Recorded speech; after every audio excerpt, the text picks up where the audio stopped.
What's up, everybody? It's Andrew Esquire. This is the Legal Mindset, where we teach you, yes, you, to be your own judge. I hope you guys are having a great day today. I'm always having fun. And today is going to be one of the good ones because, look, sometimes I have people on, and it may be the first time they come on, and I just pop them on. We kind of get to know each other. Then if we see each other out there on the wild west of the internet, we run into each other maybe once or twice. That's a good thing. But this is a gentleman who's been on my channel now, not once, not twice, but 3 times. The third solo appearance on my channel, and I'm happy to have back my good friend Ty Beard on the channel. Ty, how's it going?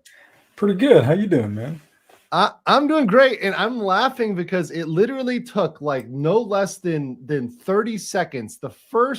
Almost the first comment in my locals here today, and they're already memeing you, Ty, and I love it. It's absolutely fantastic. Oh, good. Let me just share some of these with you here. I think you're gonna appreciate some of these here.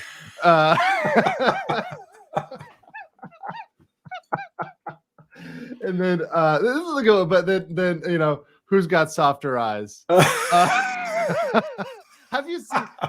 Have you seen the Drex anime weeb face? Oh no. This is it right here, where he like gets the white of the teeth out. It's bad.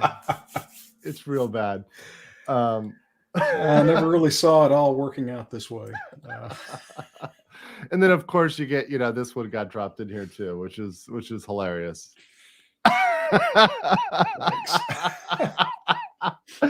Oh man, too good. But no, it's really good. There's a lot of things I wanted to actually bring up and talk with you. And I think our last conversation, we had a lot of good stuff to talk about regarding what's going on in the nation, what's going on in Texas, and then also what's going on in Hollywood. And I want to have kind of the same conversation again because it's been a while and things have changed on all those fronts in big ways. So I want to get your take on it because I feel like oftentimes as content creators, we're kind of tuned into other content creators, and you're not a content creator. Yeah, you hang out with Nick and his degeneracy, but you're not out there creating content. You're out there actually. I'm a dilettante. Yeah, I just bounce from show to show. which is good because you're in it, but you're not in it. Right. So like you're bouncing around show to show, but you're not in it. You're out there still, running a practice. And I assume, you're doing fine in your practice. Any big updates you want to share with the world in your personal life that's going on there? No, things are going well. I completed a huge business transaction about 2.5 months ago, and now I'm living with the consequences of pushing work out for 1.5 years because it all came crashing due. Bizarre thing. I'm so glad we did close that deal because literally the bottom fell out. All the other stuff in my life, everything else. Yeah. Well, you probably noticed this. The magic work fairies don't show up and do your work for you when you. That's weird. That doesn't happen that way. No. So, but I got my head above water. I was on Nick's show last week, and then of course you invited me on. I said sure. So yeah. When I see you in the chat, I'm like, that's how I know your workflow, Ty, because when you're really busy, I don't even see you. No, I mean, you do not come up for air. You're just down there. You're in the trenches. You're getting the work done. When you're getting more free, you start showing up in the chat. I'm like, all right, Ty's hanging out. I'm like reading the tea leaves. Over here in Asia, we call it reading the air. Reading the air. Okay. Yeah, you see. Okay. The thing he's sending out here generally is that he's a little bit more available, so I can invite him on now. It's okay. Yeah. I even when I'm really busy, I do occasionally get by your show, Nick's show, Joe. I've got I got my little favorites that I bounce around. I don't think Joe responds to the chat though. His chat. No, he doesn't. Joe is not a man of the chat like he's not a man Nick, of the chat. Okay. Like Nick and I. He's a philosopher. He stays above it. Joe is a philosopher, right? Yes. He stays at this moral high ground, which is above the chat. Whether that is, by the way, the YouTube chat, the locals chat, or the very degenerate Rumble chat, which Joe calls the Rumble Ghetto, which I think is very ironic that he calls it the Rumble Ghetto. That's pretty funny. Very problematic.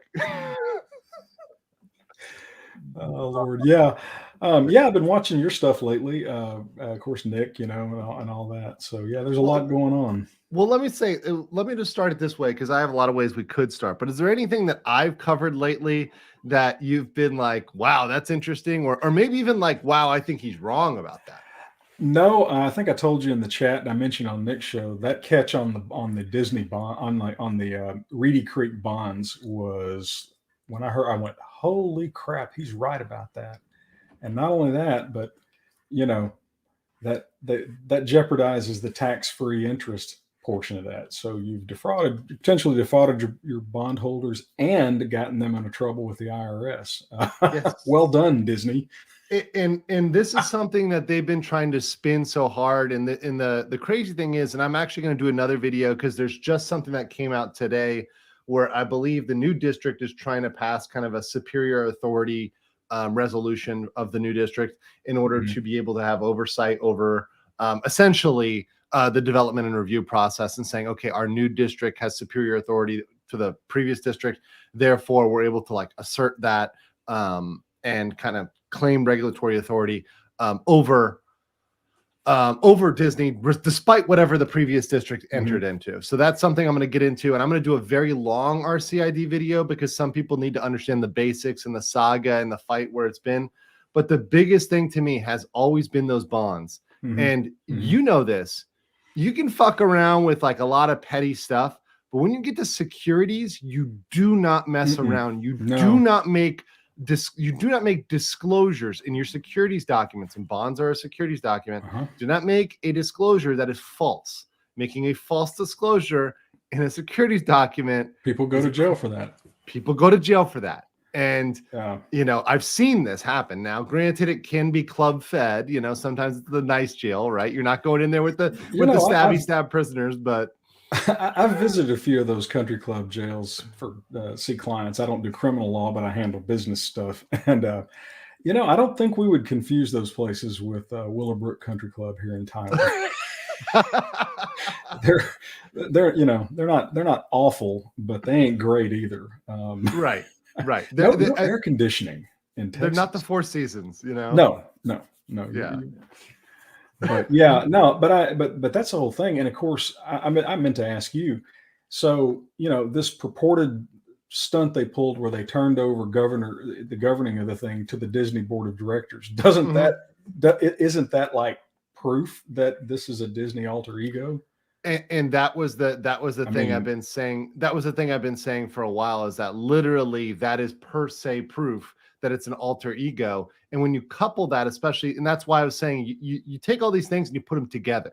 So you take that agreement, you pair it with Iger's statements during the shareholder meeting that this is just their freedom of speech. This is what they were saying, right? Treating Disney and RCID as them. You put all of these things together, and it shows a clear case of alter ego, which invalidates everything. It invalidates the agreements they entered into, because those agreements would be invalid because they are admitting that they are exerting control over the district in a way they shouldn't have had over the district. So all those agreements could be invalidated in that way. And second of all, like you said, the biggest thing I think is the bonds and a tax on the bonds. This is a problem we had in Florida with the villages. And the villages had more of a defense because they never came out and said these public things in public. They never made statements about alter egos in public. If they'd have done that, the IRS would have been up their ass even sooner. The fact that the IRS isn't looking into this, well, first of all, we know right now it's Biden's administration. They're allowed to look into what they want to look into, right? Discretionary, they can look into what they want to look into. And Disney is been very clear that they're now batting for the Democratic team. Yeah. I do think that this is going to need to be a Florida thing at first, but certainly if there's a change at the national level in leadership, and that goes from blue to red, I guarantee you the IRS comes knocking on these bonds. And this is, to go back, retroactive tax on these millions of bonds, people don't understand. People think this is a joke. This is more than any single judgment would be. Is going back and paying that retroactive tax. Your best case scenario would be the IRS would only charge you compounded interest. since you began deducting the interest. That's your best scenario. Would they assess penalties? I kind of doubt it, but you never know. I mean, part of the thing to remember too is that IRS agents are. I received a bit of intel from an IRS agent one time in an audit. One of the most spectacular pieces of information I ever got. They have to account internally for their use of resources. Okay. Mm-hmm. And so what that means in plain English is, for them, it is all about the money. They're judged on how much, on how much money they recover. If they expend a bunch of resources in an audit and don't get anywhere, that's bad. And so, you get an individual agent who is under the gun, or just for whatever reason, he looks at it and says, I don't think these bonds are municipal bonds. I mean, it's messy and such an unforced error too.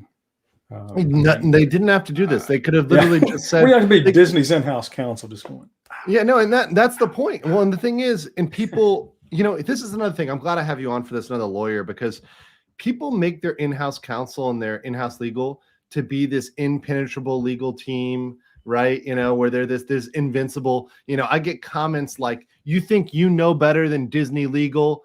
Disney legal is Disney legal. They have unlimited amounts of money. They know what they're doing. So what would you say to that argument that corporate in-house legal is somehow this juggernaut that cannot be taken down? Well, most companies outsource litigation. So that tells you right there, a little bit.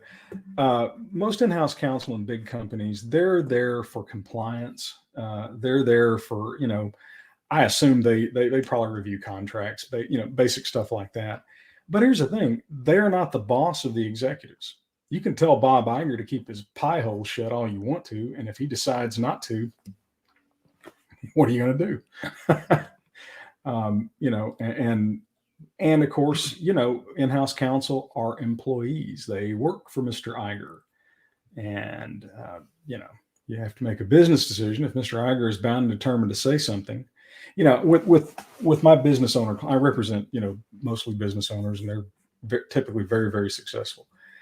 If one of them is bound and determined to do something, I don't argue with them. I tell them, I wouldn't do that. But if they're going to go forward, I don't badger them.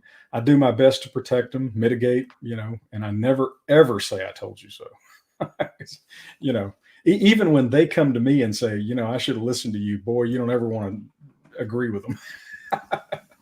So, yeah, I mean, I'm pretty sure Disney's lawyers, if they even thought of this, I mean, this is a fairly subtle point you brought up. I will say, yeah, I don't think they thought of this. And I say that because I worked again on the other side of the table with them. I know a lot of these guys, Ed Milgram, the guy who drafted that.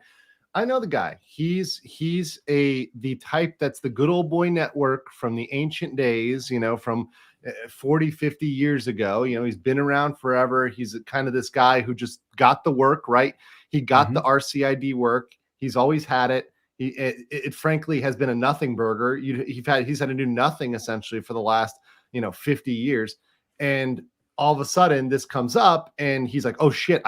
This is the one thing I have to do, and this is what I come up with. I pull this, recording real covenants, to transfer power." And I think, I think you do have improvement districts in Texas, right? You have special improvement districts in Texas. Special districts, some kind. That's not my area.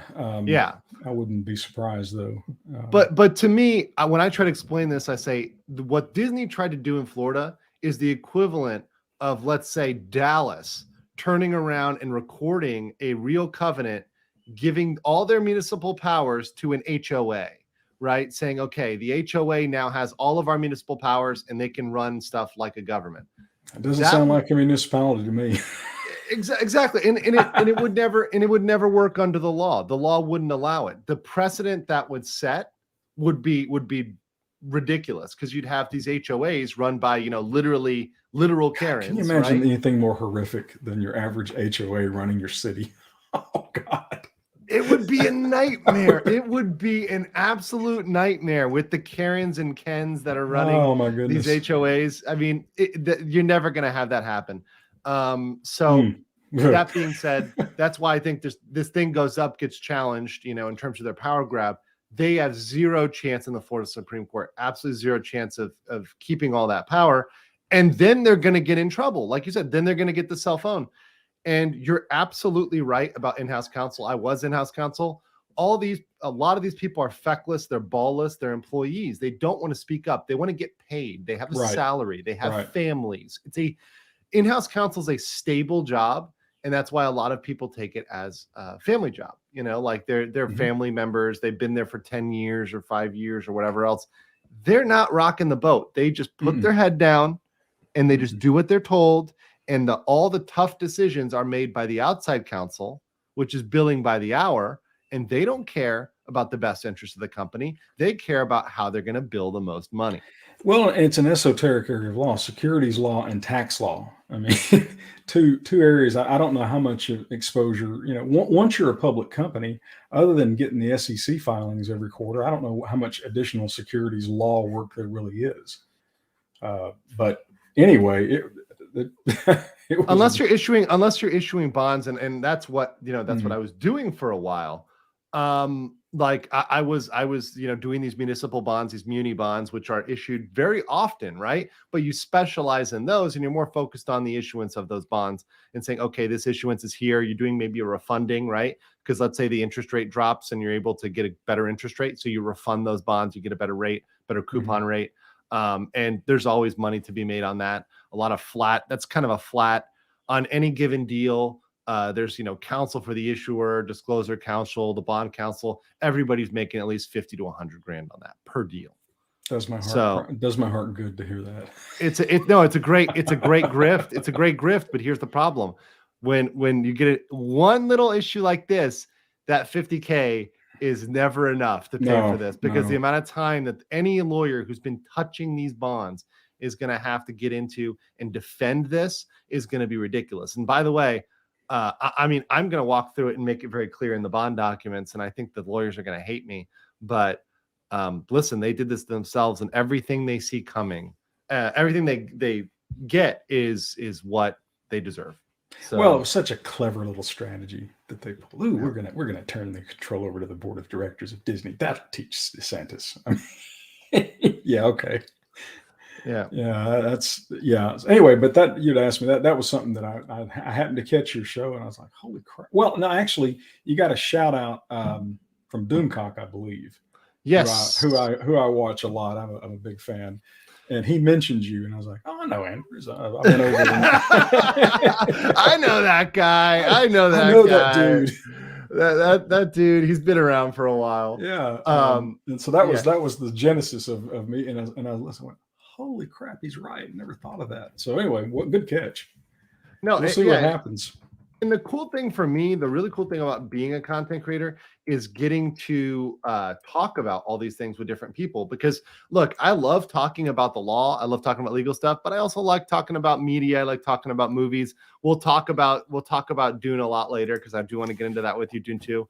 But I think there's a huge crossover here, and I think people need to realize that the culture, politics, business, law, kind of little feedback loop there. It's a very important loop, and we're seeing how that connects together. And Disney is one of the linchpins. I think Disney really is one of those cultural linchpins that's pushing the propaganda, and you can see that in pretty much everything they're putting out.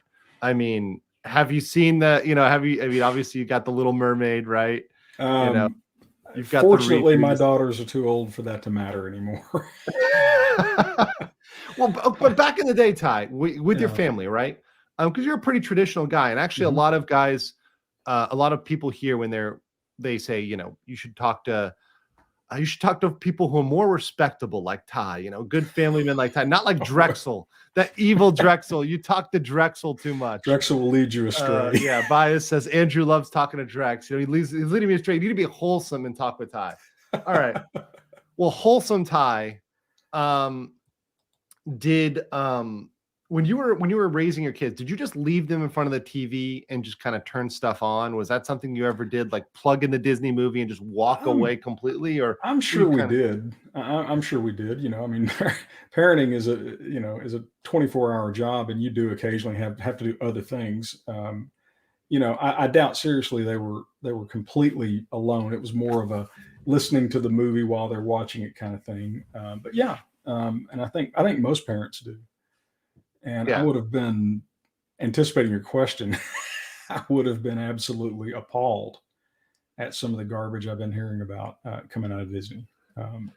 I just, I would say, like, I think you might be able to do that at some point, right? Like in the past, but I mean, currently, like current day, I have folks saying, look, I can't leave the TV on. I can't leave Disney Plus on and leave my kids in front of the TV with that there anymore. That's not an option, which was kind of one of the use cases for Disney. Even people that were not the biggest fan of their stuff or wasn't high quality, if it was crappy, but they could still trust that they could leave their kids in front of it and, trust that it's going to entertain and educate without propagandizing, that was fine. But now that the propaganda has been exposed and the mommies are waking up, and that's the real thing.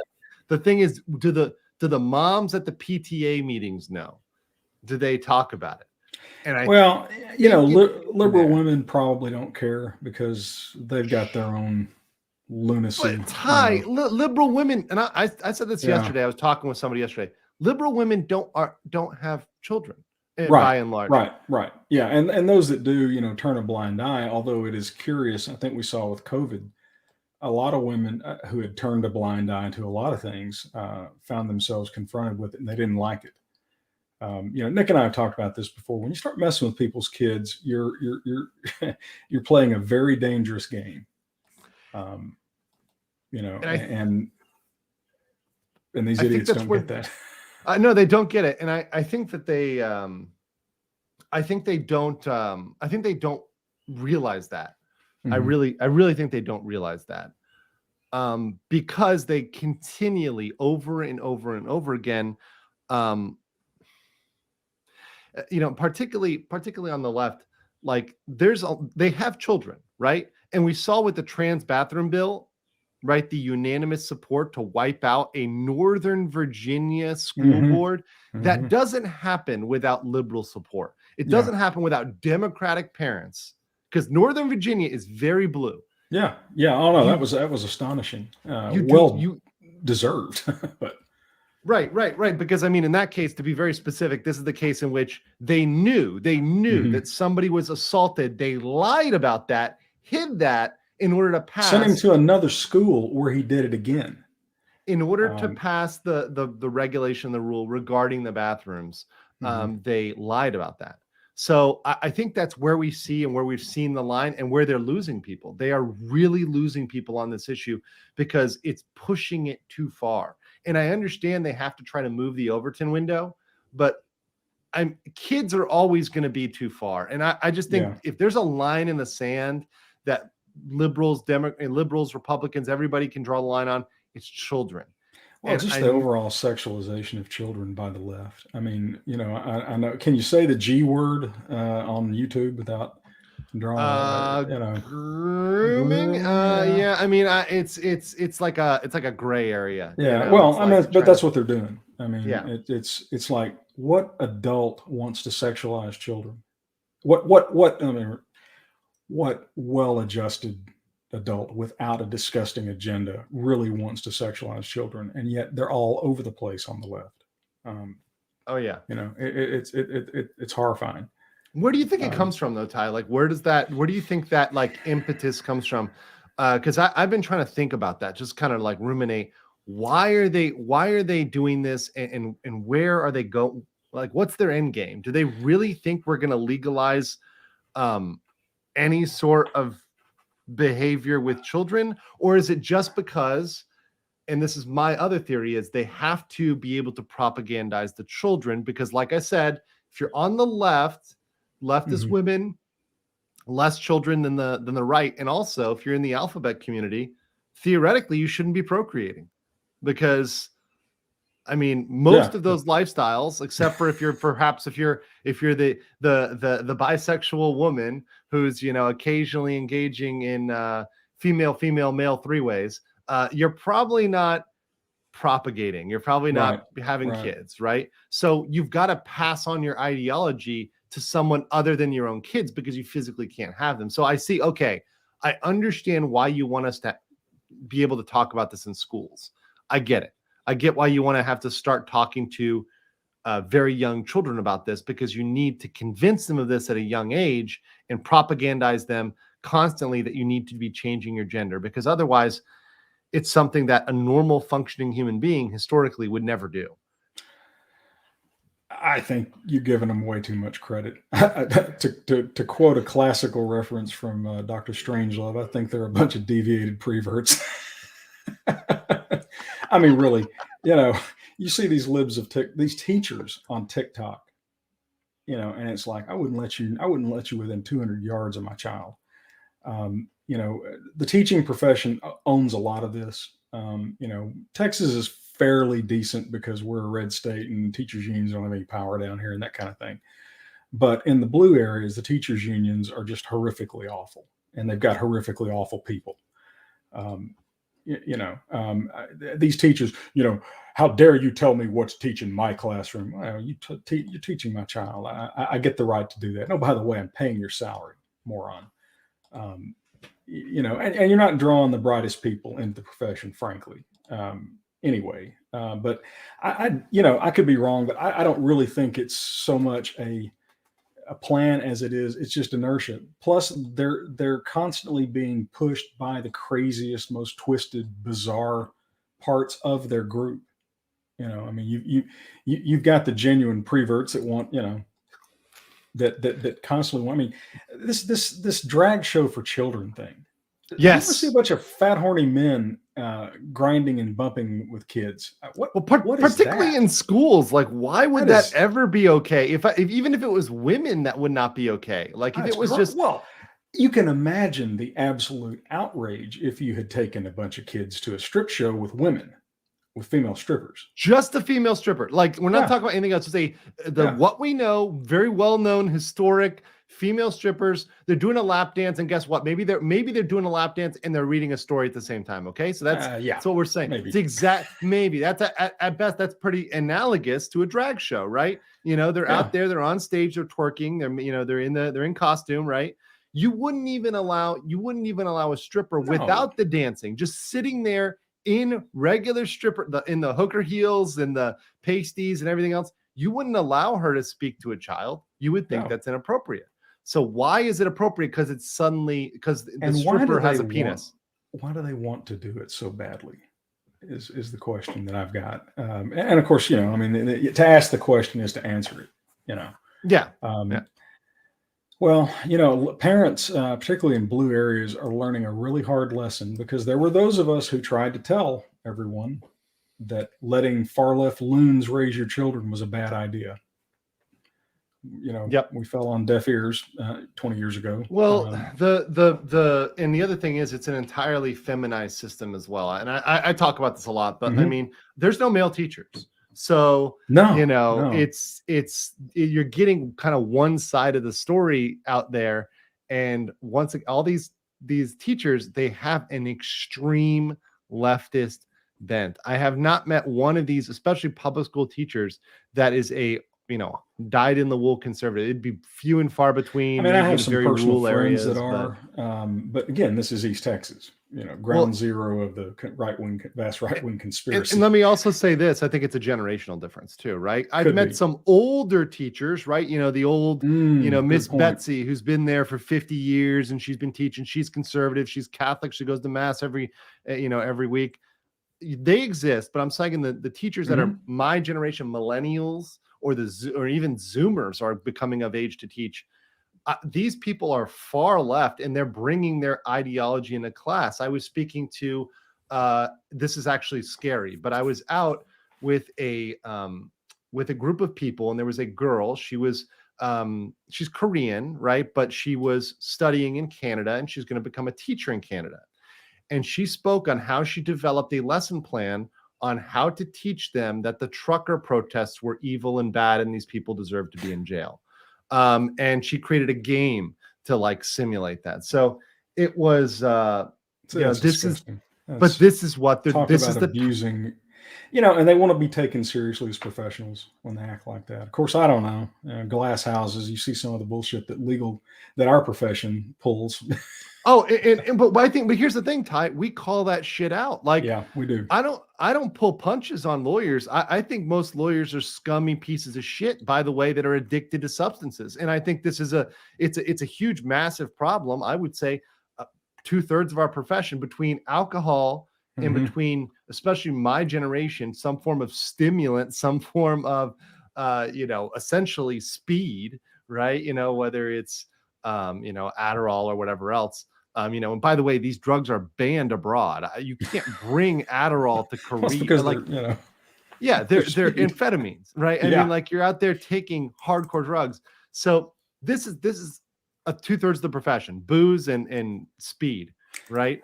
So, the American Bar Association used to ask this question periodically on surveys, and it was something to the effect of, would you go to law? Would you do it all over again if you had it to do all over? And something like 1/3 of the respondents said no, which tells me that another third of them just won't admit it. It's a huge, unhappiness is a huge problem with the legal profession. I'm very happy with what I do, but that is unusual. And that's rare. And I think one of the reasons why you're happy, I mean, you're surrounded by some lovely ladies who do a lot of work with you. But I mean, also, look, you make your own. You're a business owner, right? I'm a business owner first and a lawyer second. That is true. And that's the thing, Ty. I think that's the key there, is that. And I was re-listening to the E-Myth. Have you ever listened to that book? E-Myth. E-Myth. No. It's E-Myth Revisited is the revised version. Okay. But it's kind of talking about, as a business owner or as a business, there's 3 types of people. There's the technician, who's the person who does the work, right? The entrepreneur, who's the creative and the manager. And kind of the balance of the business is getting all those 3 things, right? So you've got the work getting done, you've got the future vision, right? And you've got managing the folks in that business, right? So you've got all those 3 things that have to happen. And if you're the guy who's always in the trenches and doing all the work, you're the technician, you don't have time to do those other things. It really, I split time with those roles, and it can be very challenging. I'm also the technical guy for the stuff that I do, and it can get very, very challenging. But but in our profession, no, I'd say, you pick the problem. We've got it. We've got the same problems that you would have in a small business or corporation. Same in a law firm, including people don't like each other. You want more benefits. You want more time off. This is unfair. This person gets this, and I want this. Also, we got to worry about profits. We're not making as much money. We got inflation. Now we got to tell our clients that rates are going up. Maybe they're not happy with that. There's a lot. No, not at all, really. Not one time I've ever heard anybody go, "Wow, your rates are going up. That's great." Great. It's fantastic. Let me get some of these super chats. That aside said, love hearing Ty's commentary. Always the best guest on any show. Awesome. Appreciate hearing that. On Rumble, we had Lord of the Ree, and I'm going to Lord of the Ree. I got to two $1, and I'm going to change these languages to make it YouTube friendly. We tried to warn them, and now their kids are changing genders and doing naughty things at schools. We'll say that. And then, saying, go with heroin, not making incidents in schools. So appreciate you there, Lord of the Ree. Obviously, we got to be careful with some of that. Kids, I mean, look, kids will act as badly as you let them act. Okay. I mean, even when I was in school, man, kids were smoking dope on campus. The guys were going out in the woods with girls they could get away with. I mean, it's not, what's different now is the way it's been mainstreamed.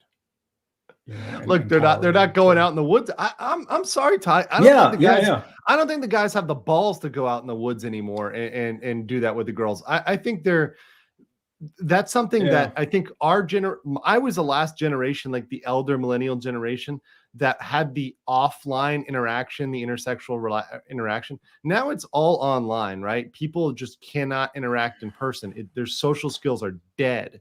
They just are non-existent. And I just don't think they do stuff like that anymore. I mean, even No, the guys that are out there. Would. Exactly. I mean, it's been a long time since I've seduced a woman since I've met my wife. I'm just saying. I'm sitting here trying to think, how would I have done that by text? I'm just saying. I mean, like, it's some of the things you can't get away with anymore. And also now you got cameras, you got people out there that could be recording stuff. So, you know, all those shenanigans that used to happen like at late night, you know, in the school, right? You know, or late night at the construction area. You know, because you can't go home. Everyone lives with their parents, you know, so stuff's got to happen. Stuff's got to happen somewhere. Under the bleachers. That was one of the stereotypical locations. It's got to happen somewhere. You know, but that's the thing, right? Is that just in general, the adults have abdicated responsibility. I mean, you and I talked about this, I think, last time on your show. We like to go after the millennials and criticize them, but they're not the ones to blame. It's the parents who failed utterly to do their, your number one job as a parent is really pretty simple. It's not necessarily easy, but it's simple. Put your child's best interest ahead of your own, which means you occasionally have to do things that you don't want to do. But it's in their best interest and therefore you do it. And these adults have just completely gone, I mean, I thought my parents' generation was the worst. They were war babies, the worst of the greatest. They were the worst of the greatest generation and the worst of the baby boomers.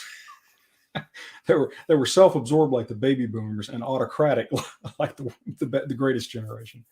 We were the first latchkey kids, but boy, that current generation of parents, they're not even close.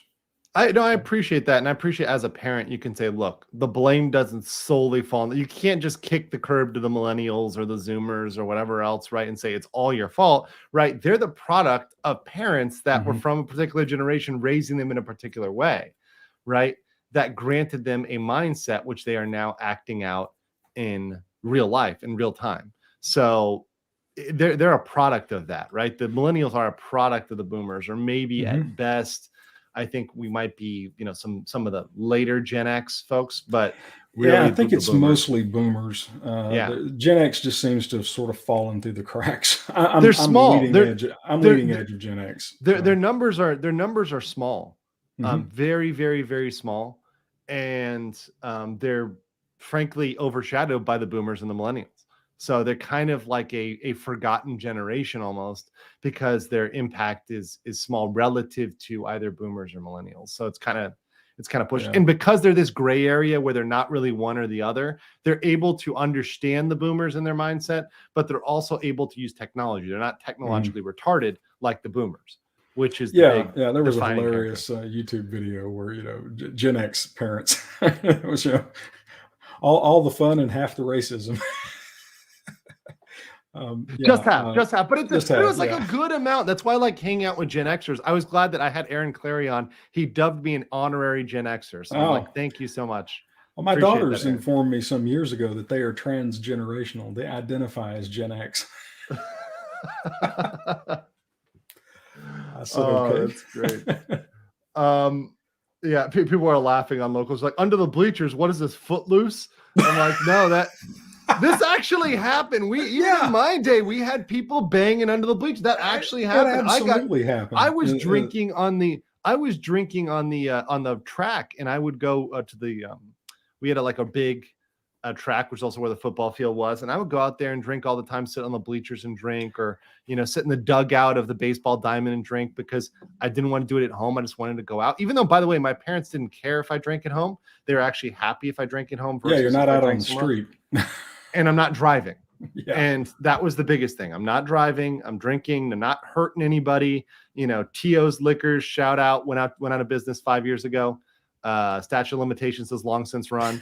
Shout out for funding every single birthday party with copious alcohol from age 16 to 21. Appreciate you, T.O. My parents had a similar attitude as well. It's very, very utilitarian. Well, and look, I grew up in Miami where people are coming from Colombia, Costa Rica, Brazil, everywhere else. The legal drinking age there is when your balls drop. Yeah. So Yeah. If you can show up with money on the counter, they're giving you the stuff, whether it's cigarettes or alcohol or anything else. They don't really give a fuck. Well, I've said to my children and my nephews, I've said, look, I hit junior high in the late 70s. I promise you, there's no debauchery that you guys can experience that we didn't do it worse. I mean, we had smoking areas at my high school. Oh yeah, literally. we had designated smoking areas. Literally, where the students and of course, what you smoked was always questionable and problematic. It was when Reagan got elected. All of a sudden, there was a giant record scratch on all those permissive policies, at least in East Texas. And but yeah, that stuff did happen. Teenagers. I mean, they're going to act like teenagers, but the difference today is just the sheer volume of the insanity. Well, I mean, you talked about abdication, right? And I want to show you this. This is from Daniel Radcliffe, who just put this one out, and this is courtesy of Jack Posobiec. But Harry Potter star Daniel Radcliffe promotes child sex changes, saying we should trust kids to tell us who they are. Wow. Right. Talk about abdication, saying we need to just listen to the kids. So when they tell us they want to be a dinosaur, when they tell us they want to be an astronaut, we need to do everything they can, including when they say they want to be a woman. They're like, I want to be a woman. We don't let them drive. We don't let them drink. We don't let them own a gun. We don't let them do a bazillion things. We're gonna let them legally consent to being maimed. Are you kidding me? I mean, I can't take anybody like that seriously. That's one of the stupidest things I've ever heard in my life. I mean, trust kids for what? They have neither the experience nor the judgment. The only thing you can trust kids to do is be kids. Yeah. And kids, and gee, we got a lifestyle that way too many adults are encouraging and giving attention to. And boy, what do children really like? Attention. Yeah, they're not being coerced, are they, Andrew? I mean, we in the law know about coercion. Sorry, I got a long email today calling me a misogynist and nasty, all nasty things. So I'm gonna say my daily dose of misogyny. When you were talking about children, what do children like? Attention. I'm like, it's the same as women. But anyways, moving on there with your daily dose of misogyny.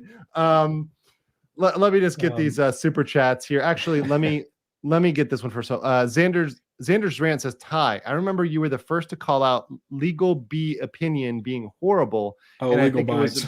I think it was a bit of overkill. And it turns out, I guess you were right. Wait, which opinion is they're talking about? I think that was the Rittenhouse trial. I think she was making some bullshit argument that, there was a valid difference of opinion. I think it was a Potter trial. That there was a valid difference of opinion among lawyers. And I'm like, no, there's no fucking valid. Well, that's the whole thing. And look, when you try to straddle the fence and you try to please everybody, you end up, and I said this yesterday when I was on my stream, if you try to please everybody, you're just going to make nobody happy. You've got to pick a lane, pick a way to go. So you can say now, we're going to get to the Perry. We're going to talk about Daniel Perry, but you can say, and a valid opinion to say, this is the law, right? Whether you like it or not, as a lawyer, I'm reading the law and this is what the law says. But trying to say the law is something it's not, or something is right when it's not, or, reasonable minds can differ when something is pretty clear. When they really can't.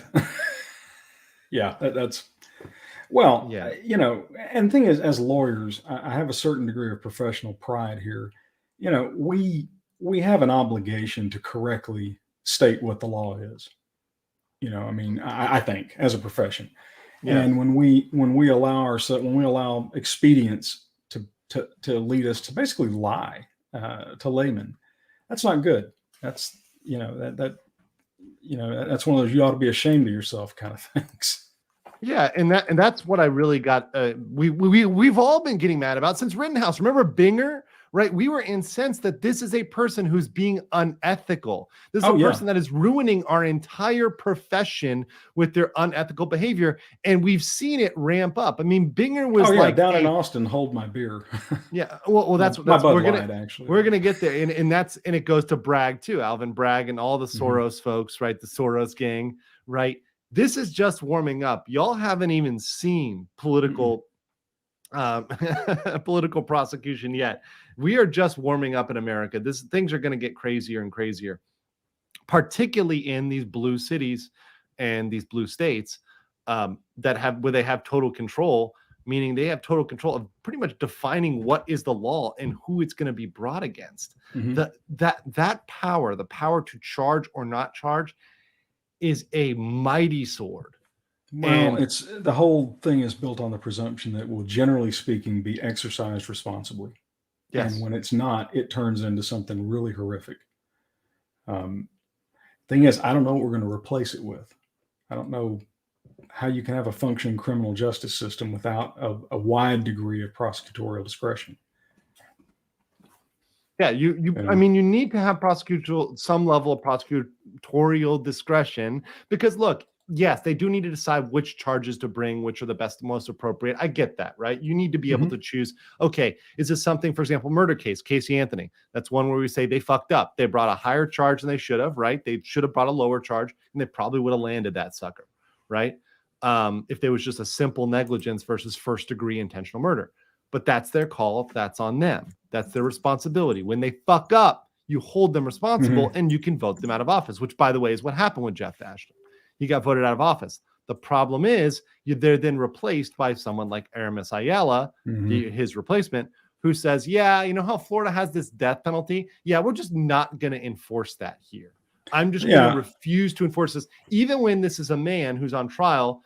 I believe this was Markeith Lloyd, the one who killed a security guard, killed a woman, a pregnant woman, just an absolute disgusting human being. I mean, beyond reprehensible. But no, we're not gonna charge him with the death penalty because we don't believe in it.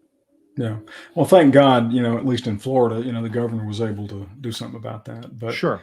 But that power doesn't exist. It doesn't exist in Texas. Our governor can't remove misbehaving prosecutors. That's something I think our legislature really ought to take a look at. Yeah.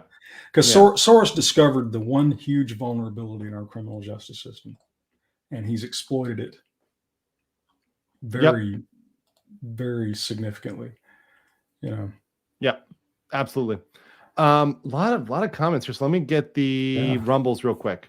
So Lord of Ree has apologized to me and said, sorry, Andrew, I'm used to being on Rumble and sometimes I forget. YouTube is asshole. It's okay. Ronchers says, don't forget marching band. I got quite a few blowies in the band room. Ronchers, the American Pie had a lot of facts in there. I mean, there's humor, but it's funny because some of that stuff was true because I can confirm that the band girls were not celibate as they seem and were indeed. Well, movies like Porky's, from 1981. I mean, one of the reasons those movies were so popular was that they weren't that far removed. There was a lot of truth to that. There's some truth to that. Humor is funny when there's some truth to it, at least a smidgen of truth. If it's not true, it's just not funny, right? Yeah. The joke doesn't land. It comes off as like, what the fuck are you trying to say? That's why woke humor doesn't work because it's not based in truth. It's right. Yeah. Well, yeah. And woke people are just not funny. Right. And if your only class of people you can make fun of is white, straight men, then, it's like your joke set is pretty limited. Yeah. And we can do a better job of it ourselves, frankly. Right. If I want to make fun of our mayonnaise eating asses, I can do that myself. Our honky Wonder Bread and Runderbred steers and queers. We can talk about that ourselves. Crackos. Yes. Lord of the Rings says second term Reagan was also asshole. I frankly was very young at that time, so I don't recall that. So Ty, maybe you're better. I don't remember that. Second term Reagan wasn't as great as first term. Second terms rarely are. he got embroiled in the Iran Contra thing, which sucked a lot of oxygen out of the room. But the thing about Ronald Reagan is, what you got to remember is, he defeated the Soviet Union. I mean, he did it. He did something that all the smart people in 1981 said could not be done. And now, he did it, to be fair, the defeat of the Soviet Union was a multi-generational thing. I don't think Ronald Reagan was like solely responsible for it, right? True, but he polished them off. He brought it to, and again, against what all the smart people said. They were like, "Oh, Reagan can't defeat the Soviet Union, can't be defeated." Blah blah blah blah blah blah. And Reagan knew they could be. The problem was, Reagan had to make deals with Congress. We have a compromise-based system, and the deal was, you give me the military buildup I need to bankrupt the Soviet Union, and I will give you deficit social spending. Yeah. It's difficult for people today to appreciate what an existential threat the Soviet Union was. I mean, every morning I woke up in the 1970s and 80s, there were literally 8,000 Russian intercontinental nuclear warheads pointed at us. Right. And 8,000. Let's be clear. There's still a lot pointed at us. There's still right? a lot, especially now. I think especially now. Yeah. Especially with our current foreign policy. There's a lot pointed in our direction. However, I think, yes, we're in a better situation. Yeah, it was. There's no question. I mean, you had hundreds of thousands of Soviet troops in East Germany threatening Western Europe on a daily basis. I mean, the Cold War was a war. It never, thank God, went hot, but it was definitely a war. And to bring that to an end was an amazing accomplishment. As I said, no one gave him any chance, left or right, really. And let me be clear though, because I see a lot of people saying this on Rumble and everywhere else. I'm of the camp, and we're gonna get into this when we talk about Trump a little bit here, but I'm of the camp that we need to get away from worshiping people as these god emperors, and where. Hold on. Yeah, go ahead. I turn my phone off. All good. That's my wife. We're in trouble. We're in trouble, boys. No, she was probably calling to see if I needed anything to eat. But no, what I say is, like, we get this thing, especially in the era of Trump, right, where people want to worship people as the God Emperor of 40K. You're the Emperor of mankind. You can do no wrong. It's infallible. You got to worship them. But I think you got to get away from that. Even like going back to Reagan. Reagan did some good things, some great things, and he had some great policies that I completely support. But he had other policies, which I'm like, you were dead wrong on that, like banning automatic weapons. Fuck that, right? Yep. I'm 100% against that. I think regular people should be able to own that. I think that's within your Second Amendment right. I think that's within your constitutional right to be able to own a machine gun, an automatic gun, fully capable if you want to. That's my personal opinion on that. If the goal of the Second Amendment is to prevent tyranny, you should have access to the same weaponry that the tyrants have. Yes. I have no problem with that. With saying that, right, saying like one hand Reagan was good on certain defeating the Soviet Union, some of the economic stuff. Well, he was supportive of Volcker raising interest rates, and to his political detriment. I mean, it triggered a recession, the 82 recession. That is what you needed to do. And that was probably the last time I could believe that somebody economically was going to do what needed to be done in the Paul Volcker it killed days. Inflation for 30 years. I mean, it killed inflation dead for 30 years. So yeah, he deserves. I consider him one of the greatest presidents we've ever had, but I'm not at all blind to his failings. The whole Iran Contra thing was a complete clusterfuck. They should never have been involved in that. That was and he was starting to slow down too. He was an old guy, and it started to wear down, and so a lot of his subordinates kind of, went off the reservation. But you just had to live through Jimmy Carter to really appreciate Ronald Reagan. I mean, because Carter was basically the national scold. He was Obama without the charm. Right. The peanut man. The thing about Carter is this. Carter had the arrogance of the most obnoxious engineer you've ever met, and the self-righteousness of the most obnoxious Baptist preacher you've ever met, because he was both. He was a nuclear engineer and a purported Christian who wore it on his sleeves. But I mean, I can remember being a kid and listening to his State of the Union addresses, and when he addressed the country, it was all about scolding us for how we had failed him. we'd failed him, and which works well for a pastor, which works very well for a pastor when you have a captured audience, right? And all you got to say is, y'all out there sinning and sinning and sinning. I see you, Ty Beard. I see you down at the saloon with the harlots and the Jezebels, and you're drinking the Lord's, the devil's whiskey. I see you. You need to repent now, son. It works in church. I mean, it does not work at the ballot box. It's like we elected the church lady. Now he didn't explicitly, condemn on a Christian moral basis, but it was but a constant moral, moralizing would be the way I'd describe it. And the woke religion, I think you can say, if you go back to the birth of leftism as a religion, as a true religion, I think that is one of the roots of it. I think it goes back to that, because they realize, look, we don't have a natural ally in a existing religion. As much as they like to simp for Islam when it comes to the Israel versus Palestine debate, right? I would love to make American liberals live under Sharia. Oh, that's exactly exactly what it is. I'd pay some of my weekly pay to see that. My favorite thing to break them down is just say Islam was right about women, and just watch the head, because they can't, because they're in a box, right? No. It's absolutely preposterous. They're not an ally to Judaism, Christianity, Islam, any world religion, even Zoroastrianism. Even Buddhists would be like, yo, you guys are off. You guys' path has wandered. I just did a temple stay 2 weeks ago, and what they were talking about, and the monk was kind of, giving a talk on certain topics, and somebody asked about freedom of speech and freedom of religion. And they're like, that's absolutely important. That's critical to any society, anything else. And it's just those thoughts are completely divorced from the left. They do not believe in freedom of religion. They do not believe in freedom of speech. They can't win straight up. No. If their arguments weren't total bullshit, they would presumably be in favor of free speech. But they know they can't win. All you got to do is talk to one for about 5 minutes.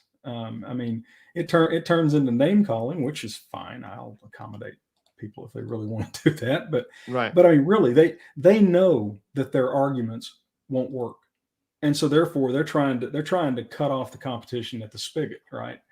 I remember I saw this one time years ago. I was watching Crowder and Milo Yiannopoulos and a woman, I forgot her name. Anyway, they were at a university, and it was the one where that ugly fat chick was screaming in the audience, and she became Trigglypuff, I think is what they started calling her. Trigglypuff. Yep.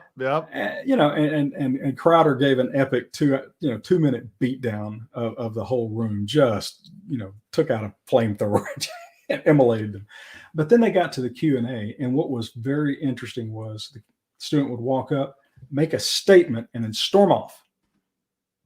Right? Storm off. They didn't want to hear the answer because they knew that the answer was going to be very unsettling, and they weren't going to be able to keep their bullshit theories intact. And it happened over and over again. That was the moment I went, holy crap. They actually know they can't win. That's why deplatforming is a thing. That's why they can't allow them to speak. They can't, because as soon as they open their mouths, they lose, right? They lose the argument because they have no argument. They have zero argument. So many of these. So let me get a couple of these. We got to work through these. Red Chief says, Ty, what's your take on Smith County clerk and our sovereign citizen kids?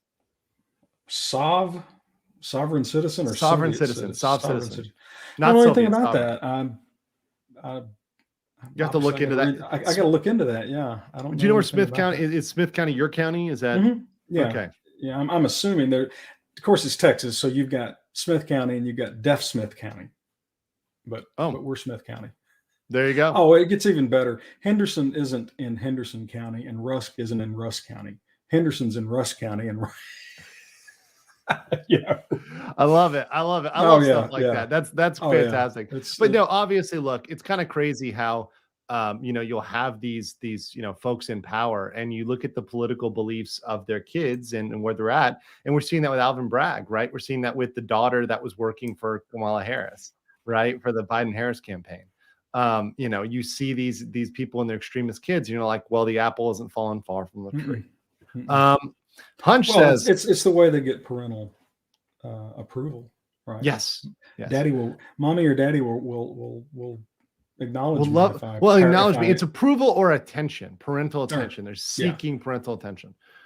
So obviously, if you're trying to get attention from your mom and she's or dad or whatever, and they're the clerk, right? You know, what is better to seek attention than saying that they don't have authority, that the government does not have any authority?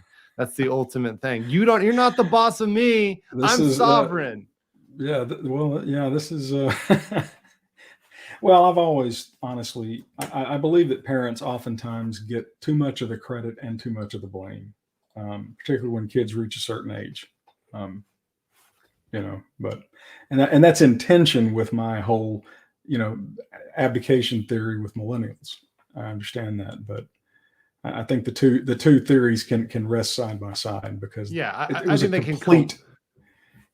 complete abdication. It wasn't. I think they can coexist. I think those theories can coexist. Ton says, "Hey Ty, working to get my LTC business, but have some questions. Is there a Tyler-based lawyer you would recommend who is well versed in Texas firearm law?" I really don't know anybody locally that is. I mean, I'm sure there are some. That's an area that I've been intending for years to get off into, but I have a real job. Can't do it. No, I really don't. I'm sorry, but I would think if you Google it, could probably, By the way, I'm going to be honest with you, Hunch. Lawyers Google, and I'm sure you'll back this up, Ty. People would think lawyers know everything and with these tomes of knowledge. We Google shit just as much as anybody else. Oh yeah, absolutely. Because there's always somebody out there who had more time than I did, or another fertile place. The Texas State Bar Continuing Legal Education Library. If you want state law stuff up to date, search that library, because somebody somewhere has given a very detailed presentation on it. Oh yeah. Music and Fiction says, we Gen Xers are the silent generation who sits back and memes everyone. We're also the ones who have to fix the boomer and zoomer defects. Well, yeah, and I think we like to watch the world burn. I don't know. I feel like I feel that affinity with Gen X. I feel like I could be like the elder millennials could be sucked into Gen X, and we would fit in very well. Particularly the based ones. I think I identify with a lot of stuff from 80s films, 80s kind of cultural stuff, the music. Love it. It was great. Early 90s stuff as well, because that's the stuff, they were kind of growing up on as well. But I identify with a lot of that. I think a lot of the movies and media that I watch, I still go back and watch old stuff, because a lot of the new stuff sucks. Stuff in the 80s, a lot of it was a result of 4 years of Jimmy Carter, the Watergate garbage. I mean, the nation was beaten down to a level that we have not been beaten down in our history that I can remember, in terms of loss of self-confidence, loss of status in the world, loss, you name it. It seemed like every time you turned around, something else wasn't working. Oh, wait a minute, that sounds vaguely familiar. But that was the first time we had ever gone through it. And so when Ronald Reagan gets elected and he says, no, this is a great country, and our best days are in front of us, man, it was just like a floodgate opened. So it doesn't surprise me that a lot of the popular culture of the 80s would resonate today, because we're going through some very similar times. Oh yeah. $2 from Furious Flyer on Local says, my dad is old fashioned. If I ever talked back to him or talked about running away, he would pack my bags for me. Truly a great man. I fucking love that. That is based as hell. And I'll tell you something, your dad didn't enjoy doing that one bit. No. I mean, the first time I swatted my oldest daughter, I nearly had to be put in therapy. But it was necessary at the time. And that's the important thing right there, is that, and that's I think the role of men and women in having a great relationship is that it's so hard for, especially in a relationship, for the mom or whatever, to kind of do those things that are necessary. They got to get done. The garbage has to be taken out. You got to do that dirty laundry, right? And I mean, all those things you don't want to do. Someone's got to do it, and dad's got to roll up his sleeves and do it. One of those things is being bad cop, right? Yeah. And it's hard. I get it. It's real hard to be bad cop. Oh yeah. You come home, you busted your ass all day, 12, 14-hour day. Yeah. I want to come home and gripe at my children. You know, but again, you know, you do what you have to do. And of course, Well, you know, and look, I love the thing. Look, the strong dads keep sons out of jail and daughters out of stripper poles. yeah, I mean, yeah. I stand by that one. Well, dads have a frighteningly great impact on how their kids turn out. It truly is. You know, I've known people that have overcome crazy abusive mothers. It's very rare indeed for abusive fathers to really turn. I'm one. I had an abusive father, but I got very, very lucky in some things. Yeah, it's rare to overcome that, and whenever I see the starkest difference, I see, you know, people say coming to Asia, what's the biggest things? There's two things. Obviously, the BMI. Obviously, you got a lot of the hotter women because they're thinner. But the second thing really is that people have fathers and they don't hate men, right? That's sort of the relationship with men, right? Having a dad around and not thinking men are useless, not hating them vehemently. That's the biggest issue. And it's so clear. It's as clear as the ham planets I see when I land down, when I touch down in Atlanta or, you know, LA or wherever else I'm connecting through. You know, I've said this before, and it's gotten me in trouble before, but it's true. It's virtually impossible. Yeah, of course. It's virtually impossible for a mother to raise a man. You know, I'm not saying I'm not saying it's completely impossible. There are always exceptions, okay? But for every exception, I'll show you 1,000 that aren't. Fathers have an instrumental role in young men and in young boys turning into men, and the loss of the father across the board, and the rampant disrespect for father. I remember, I mean, this has been going on for a while, but I remember my nephew one time, I was jacking him up about it.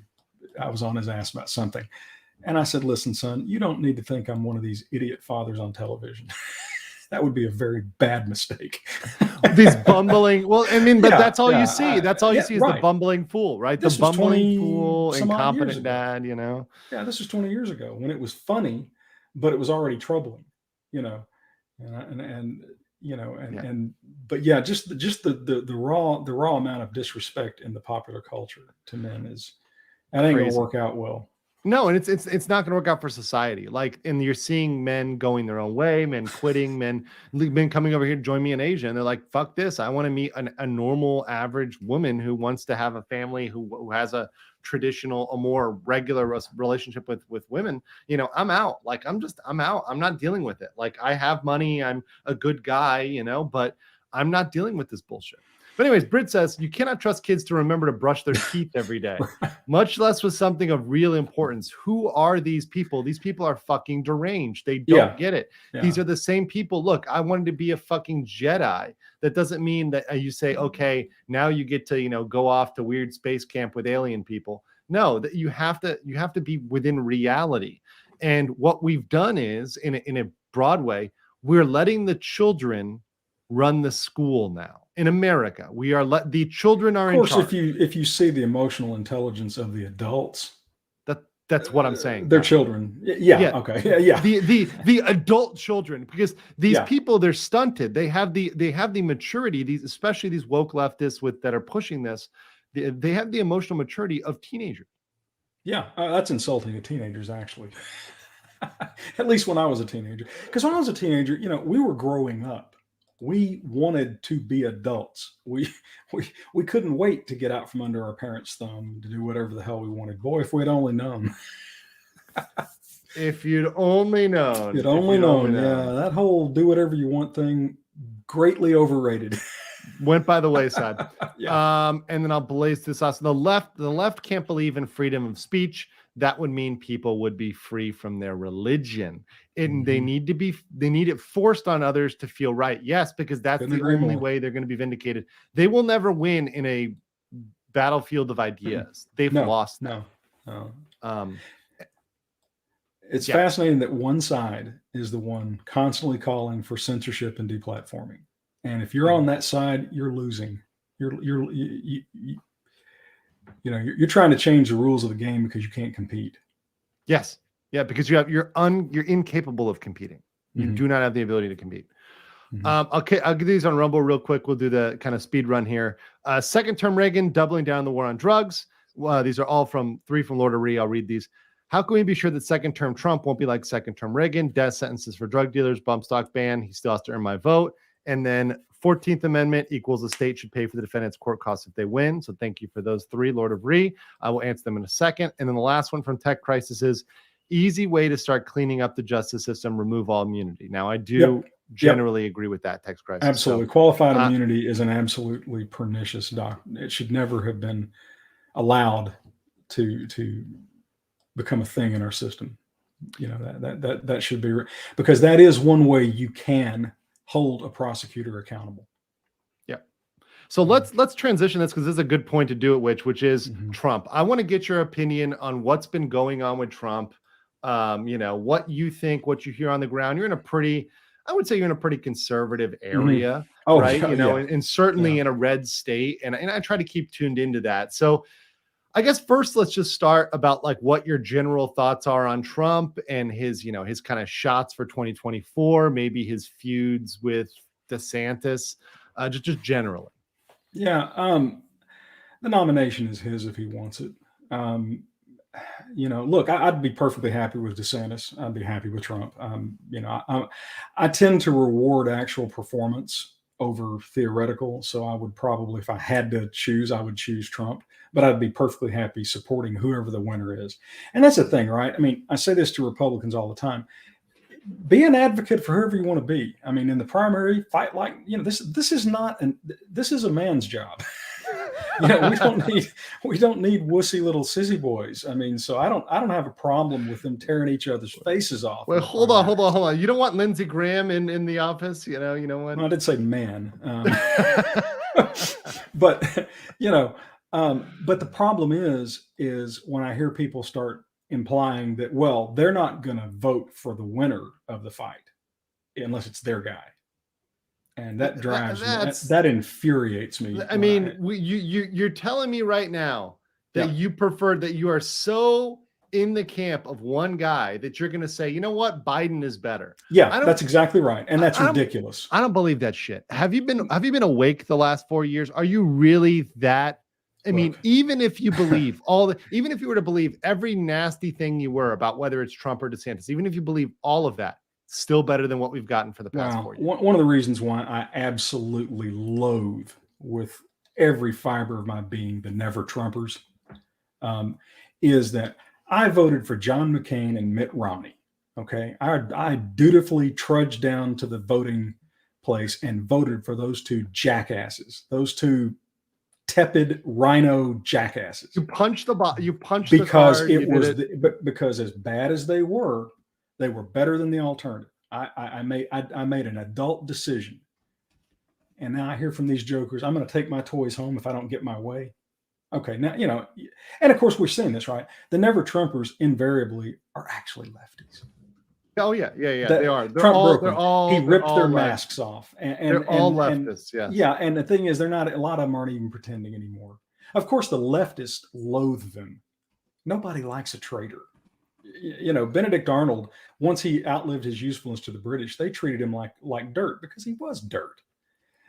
So, you know, but Trump was, it was going to be almost impossible to beat Trump in the primaries anyway. This prosecution by Bragg pretty much ended any realistic competitor, in my opinion. My biggest fear is that Trump won't properly report this as an in-kind campaign contribution. Because listen, because the whole thing about this indictment and with Bragg here is that, you know, people were trying to paint it as if that as if this was about him giving money to Stormy for them having an affair. That's not illegal. That's perfectly legal. You want to hush up your mistress? That's been baked in on all sides of the political. John Edwards. I lived actually. When I was in North Carolina, I was in Western North Carolina. One of his mistresses would come out, his former mistress that he paid would come out to that community, and we all knew where her house was. We all knew where she was. And everybody knew. It's an open secret. It's something that's been done. This guy ran on the promise to indict Trump. Now, does that sound like a reasoned assessment, an objectively reasonable assessment of the actual legal facts? But or does that sound like? But it's not fair, Ty. He's being unjustly investigated by Jim Jordan. So he's got to fight back. He's got to sue Jim Jordan because this is unfair. He's just doing his job here. Yeah. Well, he obviously rode the short bus, in high school. So. Yeah, and that's the thing, right? I mean, when even liberal commentators are going, "Oh my God, this is awful." Yeah, Dershowitz came out and said it. I know that Bolton, even the Never Trump, Bolton was very much in the Never Trump camp, came out and said it. I think that's how you know it's bad. Well, and unfortunately, I wish I could say that I had any faith in the New York justice system, but very clearly, there's a dual system of justice in New York State. Yeah. And by the way, so people are saying, "Oh, Nick thinks he's fucked if he goes to trial." I think he's fucked if he goes to trial too, just because who's the fucking judge? Yeah. These are political ideologues. This is a Stalinist show trial. Yeah, that's what this is. So yeah, he's fucked at trial. I think he wins on appeal, hands down. Right? Maybe. And that, well, let me put it this way: it's got to be U.S. Got to get it to the U.S. Supreme Court. That's where it's going to go. Yeah, you got to get it there because the New York Supreme Court didn't work. They're not going to do anything, and that will take longer than the election. Yeah, the appeal process will take longer than the election. So the clock will run on that. Bragg can say he did what he's going to do. They have the headline that they can kind of call Trump a potential criminal, right? They can use that kind of C word during campaigning, and it's not necessarily defamatory. They can say, the party of Hillary Clinton's going to call somebody a criminal. the party of the Biden crime syndicate. I mean, it's like the French calling you arrogant. Well, it's a compliment from them. I take it as a compliment. Yeah, I'm like, I'm arrogant. Okay, great. Arrogant and untrustworthy and duplicitous. I mean, or Bill Clinton calling you a philanderer. It's like, what? I'm like, well, I've really done my job well. I've really reached peak philandery. Yeah. But I think that, you asked about DeSantis. I something is going on there. And this was my read when all this stuff started, was Trump seemed genuinely outraged as though he had been betrayed somehow. Right. Okay. And we're never going to know exactly what was said between those two guys, because there's no, believe me, if the texts were there, they would have come out by now. Right. But Trump acted as though he had been betrayed by DeSantis. And it's not clear exactly what the betrayal was. We can speculate and talk about it, but let me see here. But, yeah. If there was video, if there was anything, if there's proof with that, it would be out by now. Yeah.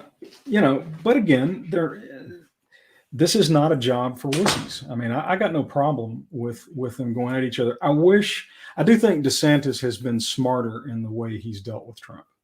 Right. I'll say one thing about DeSantis is he sure knows how to execute.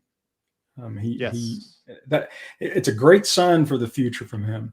But I would love to see those guys kind of bury the hatchet, and because we need both of them. What would be wonderful would be if you could get Trump to change his domicile and let DeSantis be his running mate. Wouldn't that be a dream?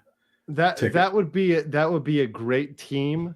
I actually heard a good theory one of my friends had, which I don't think it's going to happen, but it would be a funny thing, because technically the vice president and president are separate offices. So one of the things that the argument here is, what if Mike Pence just ran for vice president and he just campaigned for vice president, and he said, look, and he pitched it this way. He said, all I'm going to do is do my job, which is to certify the vote and break ties. And until then, I'm going to fuck off and go over here and sit on an island and drink. So basically what he did the first time. Yeah. And I'm like, I guess like in theory that could work, but with the backbiting he's done against Trump and from a political standpoint, I don't think it's viable at all. I think it would be dead in the water. But it was a cute legal thought, like a legal experiment, because we've never had somebody independently run for vice president. Can you do that? I mean, I've never heard. Okay. You can independently run for vice president. That's a separate office which you are voting for. When you go to the booth, you vote for president and vice president, right? Vice president. So you could theoretically vote for Donald Trump as president and somebody. Okay. And somebody else who even wasn't his running mate. Interesting. Right. So let's say he picks somebody, you know, as his running mate. He picks Marjorie Taylor Greene, right? Somebody could run against that and be the vice president. And they could say, look, I'm just here in case Trump passes away, right? In case, you know, there's a vote that needs to be broken or certifying the election. It'd be very interesting. Yeah, no question. I think Pence pretty well ended his national political aspirations. I mean, look, Oh yeah, how many times do we have to see this, right? A Republican immolates their career, blows their own political head off attacking Trump. How many times is going to have to happen before these geniuses go? TDS. It's TDS, and it's infected into the mainstream. The mainstream has TDS. Yeah. And again, kudos to DeSantis, because he has not gone after Trump. And I think that's the correct way to go at it. Yeah. Well, Trump may perceive, I'll put it this way. Trump may perceive that he's gone after him. And yes, he has made little comments. He's taken some little side shots in response to Trump, you know, going out there with the sanctimonious stuff. Mind you, Trump was the first one to start that shit. Yeah. Right. So let's put it that. Let's be very fair about this to both sides. But it's very moderate. It's how you would rib somebody. You know, look, Nick and I make fun of each other more, right? I make fun of Drex for his soft eyes and his foot fetish, right? We're still friends who go out and we have a bi-weekly podcast, right? Yeah. You can bust somebody's balls. Absolutely. Well, that's a uniquely guy thing. You can, you know, that's. But we've gotten in this feminized world, right, where when we see that, we think it's scary and alien and it's got to end in a death match. It's not. This is just what we do. We essentially bully each other a bit, but what it is to make sure that your friends are tougher and that resilient. I want to be around tough people. I want to be around people that are going to, when the shit hits the fan, be able to stand up. And that's exactly what I got a super chat here from Mech says. When the shit hits the fan, the wokesters will be running all this to find out real soon their bullshit won't fly. And that's the thing. I want to be working with people that when the shit hits the fan, they're not going to blink. They're going to know what they need to do, and they're going to hold the fucking line. Yeah, no, the wokesters are utterly incompetent. I wake up every morning going, did we actually lose to America's dumbest bartender? Not even bartender, barista. Yeah, and of course the answer is they don't call the Republicans the stupid party for no reason. They're the crazy party. We're the stupid party. It's very, very true. Yeah. Let me get this. Meta says Jeb Bush backs DeSantis, so does Soros. Question is, does DeSantis care? I mean, Jeb backs DeSantis because he hates Trump's guts. Yeah, and anybody can say, "Oh yeah, I back them," right? You know, so there's no. I haven't seen anything from DeSantis to make me think he's a closet liberal.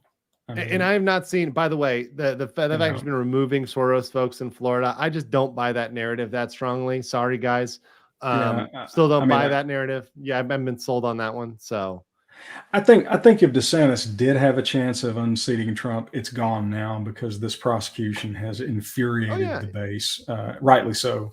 Yeah, I think Trump wins it. Trump wins it with hands down. I don't think there's any competition, but at the same time, look, as a Floridian who was there during COVID, we remember, right? We remember when our state was free, when everyone was fleeing there, when people were locked down and having issues around, and they were able to come to Florida and kind of live a relatively normal life in this insane world. So no, I mean, like I said, primaries tear each other. I mean, I voted for Ted Cruz in 2016. You know, I didn't vote for Trump, but there was no scenario on this planet that would have led me to support Hillary Clinton. I mean, you can't pick a Republican bad enough. Yeah, let me put this one out too. We got unpermitted concealed carry via DeSantis last week. Don't think too many liberals would sign that. No. And once again, you guys can't just look at the negative stuff. Look at issue by issue. And I'm not saying I agree with DeSantis on all issues. There's issues I disagree with him on. But let's go issue by issue and let's stop this God Emperor shit. Let's stop this. You know, you've got to be infallible like a pope, right? Trump has flaws. DeSantis has flaws, right? They're different types of flaws. But we got to support them on the policies that we want to get through. And that's how you win in America is you're practical.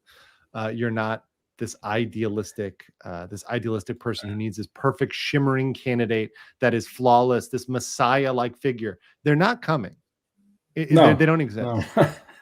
No, and of course, a lot of times the flaws that you perceive in someone are also the basis of the things you like about them. Is Trump a bit of a drama queen? Absolutely, but Trump's a fighter too. Patton was a drama queen, but he was one of the most aggressively effective generals in world history. You can't pull those qualities apart. I remember I had any number of conversations with more mainstream Republican friends, like, well, I just wish Trump would stop with the tweets. Well, it's all a package deal with that guy. Right. He's in his late 70s. He ain't gonna change.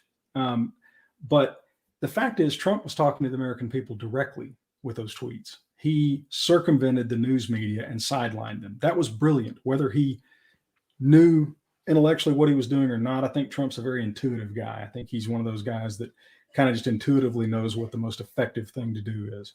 DeSantis is much more thoughtful in the way he goes, but he's a fighter too. When he shipped those immigrants up to Martha's Vineyards. Oh, that was fantastic. I could see Trump doing that, but I don't know that Trump's people would have taken the additional step of having every one of them write a handwritten note that they wanted to go and sign it. That was brilliant. That's a great part of it, because the whole coercion narrative, the force narrative, that's just totally. It's almost as if DeSantis people sat and thought, "What are they going to attack us on?"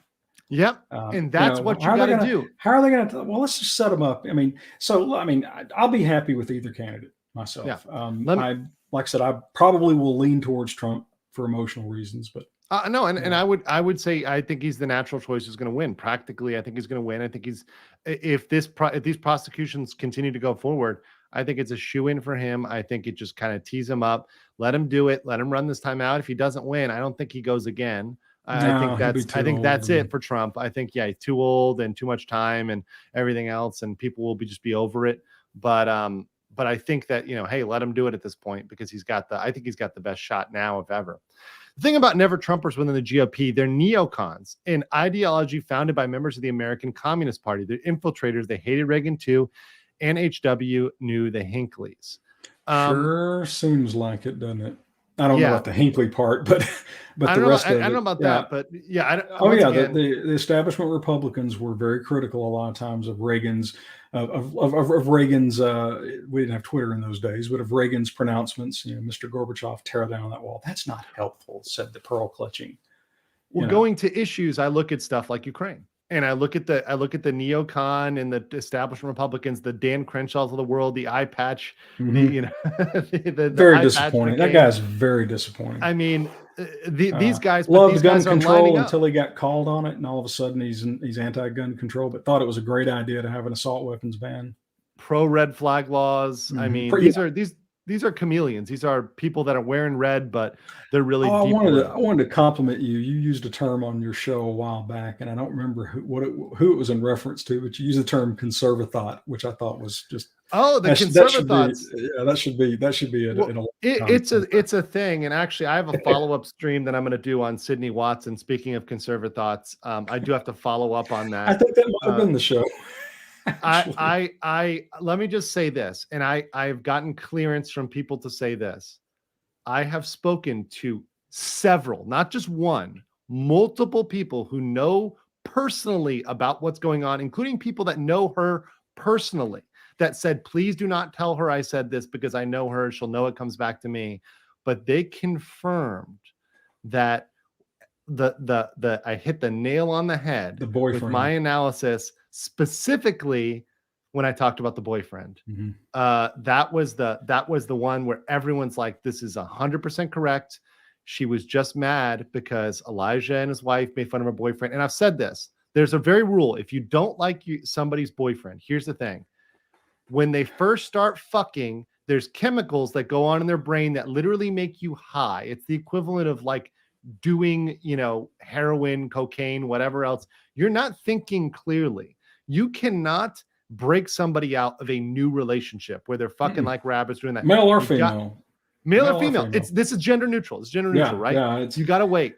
right? And I was right on the point. But my deeper point about conservative thoughts is they see it as a ripe environment. You have the trad cons, which teach you, milady, let me simp for my queens, right? They teach this as a thing. That's a trad con way of thinking about stuff.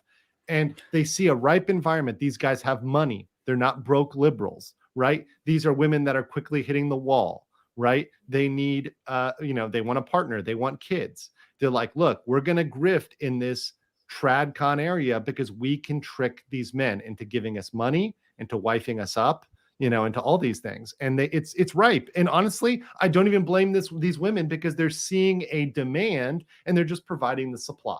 They're providing the thought supply, which is the same thing that happened at conventions, by the way, with cosplay models. Cosplay models saw a bunch of thirsty nerds and they said, look, I'm a mid-tier girl. I will never make it as a Playboy playmate. I will never make it as a runway model. But if I put on the slave Leia costume, and I am mid-tier, and I go to a convention, I have an army of simps that are paying me, that are fully financing. You're definitely grading on a curve. Well, that's how many. It's a times... good grift, and I don't. And by the way, I don't shirk a good grift. I'm a capitalist. I say, look, they're filling a demand. I'm not blaming them for filling that. I'm just calling it out. It is what it is. They're not. Yeah, I saw that show. I think I even participated a little bit in the chat. I was, what was appalling to me was the CEO's simping to her. I mean, I can't imagine being that accommodating to a male employee. I mean, it was just it was sickening. Look. Yeah. And that's if you're a leader, lead. Right? As a boss, Ty, because you manage women. You do manage women, and there's men who you work with as well, right? But would you? I would never see a man talking to another man like that, and hearting his statuses and stuff. Oh my God, that was nauseating. I almost upchucked just reading it. It was. You should put a warning label, an estrogen warning label on this text. Well, and here's the thing: I can tell based on how he deals with his professional relationship. If that's his professional relationship, God help him in his personal life.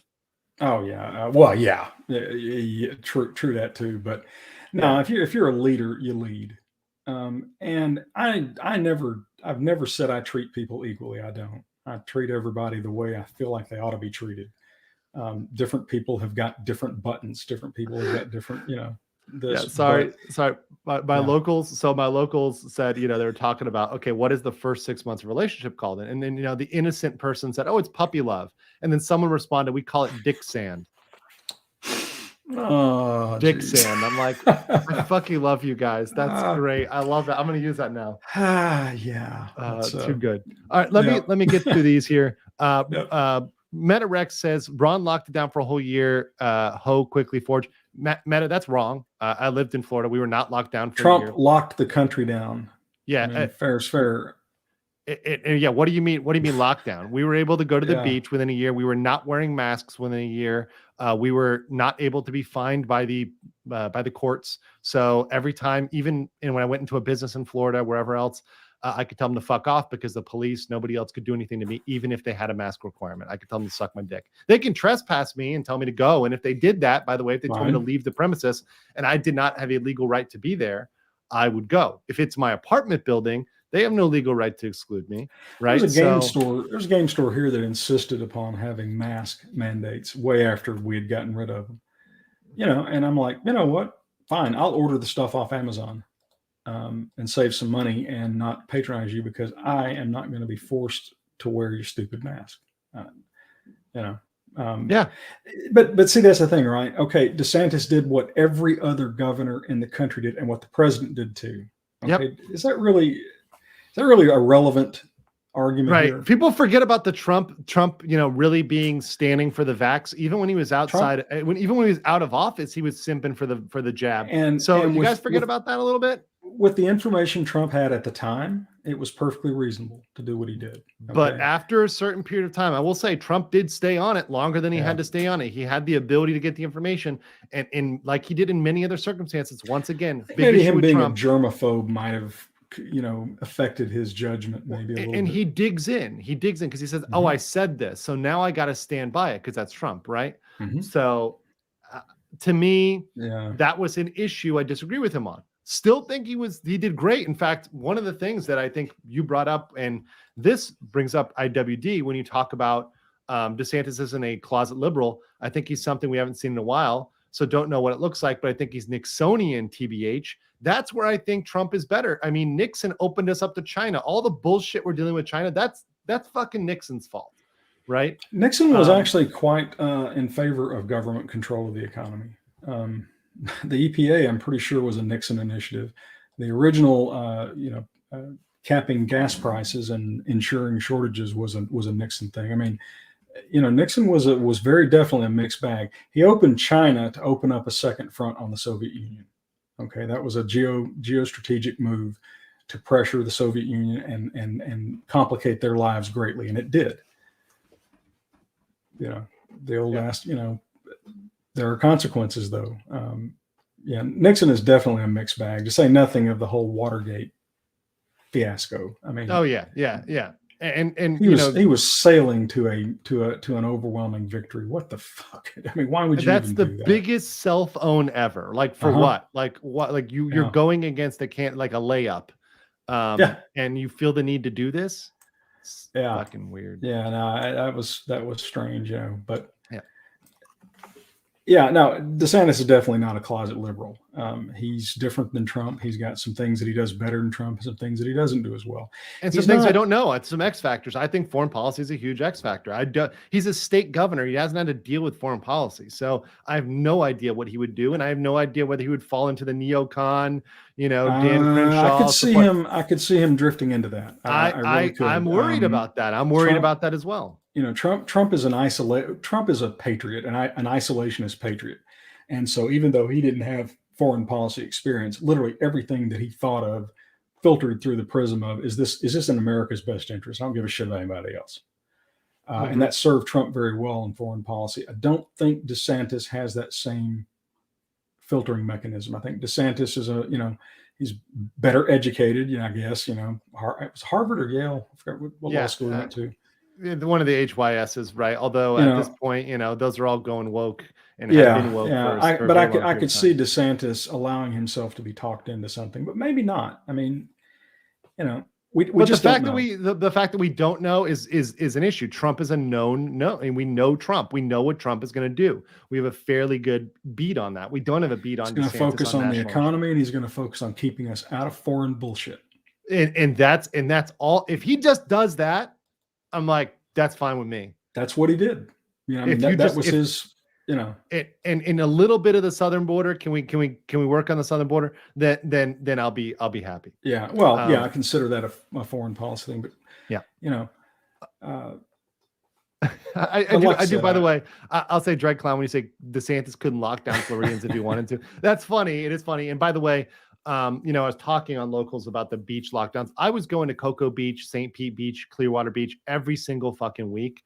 And I know, yes, the local authorities were the ones trying to shut them. The local police was trying to shut them, not the state. But people were going anyways. People were just saying, F you. We're just going to go out anyways. You can't really fine us for this. This is public property. Beaches are public, are meant for the people.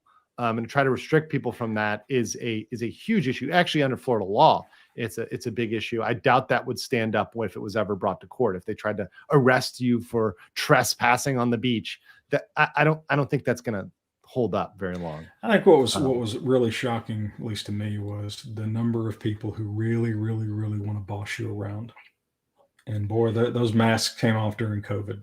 That was the true reveal. The true mask off is that a lot of these people, particularly these liberals, particularly these government officials that were sitting in these public health offices that forever were doing nothing. They were talking about eating apples and walking more and, not smoking and just like simple, family friendly, health crap. And then all of a sudden, these people turn into medical Nazis, really. They turn into the Gestapo. The second you give them that power, the second you give them that power. And by the way, Ty, congratulations. Just yesterday was the last day of the COVID emergency. Biden finally lifted it yesterday. We are finally done with COVID-19 as a national emergency. Gee. It was so effective. April 11th, 2023. You can put it down. Was April 10th, actually. flatten the Sorry. curve? 2 weeks to flatten the curve? Was that? Yeah.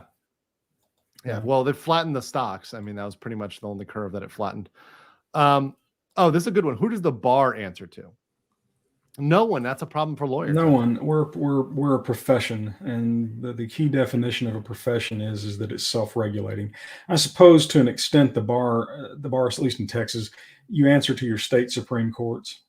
At least, But the problem is the bar is becoming political, at least in Florida. Even in Florida, it is extraordinarily political. It's extraordinarily left-leaning. They've adopted mandatory, diversity, equity, inclusion, all that good stuff as part of your legal education. The ABA has done that, right?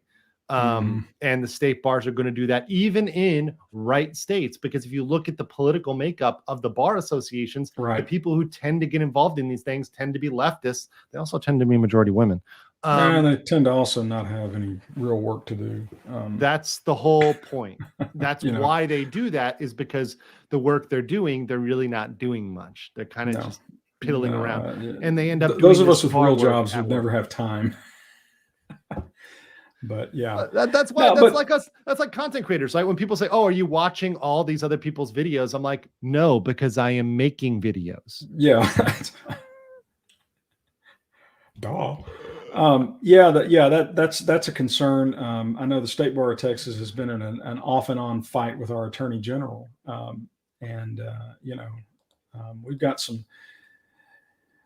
I got to be careful how I phrase this, but the State Bar of Texas has done some things of late that have annoyed me, and I've let them know. I mean, I said, look, that's fair. That's your right, and we should be holding the bar accountable. They're supposed to be accountable to us. You let any random crank on the internet file a complaint, and you actually,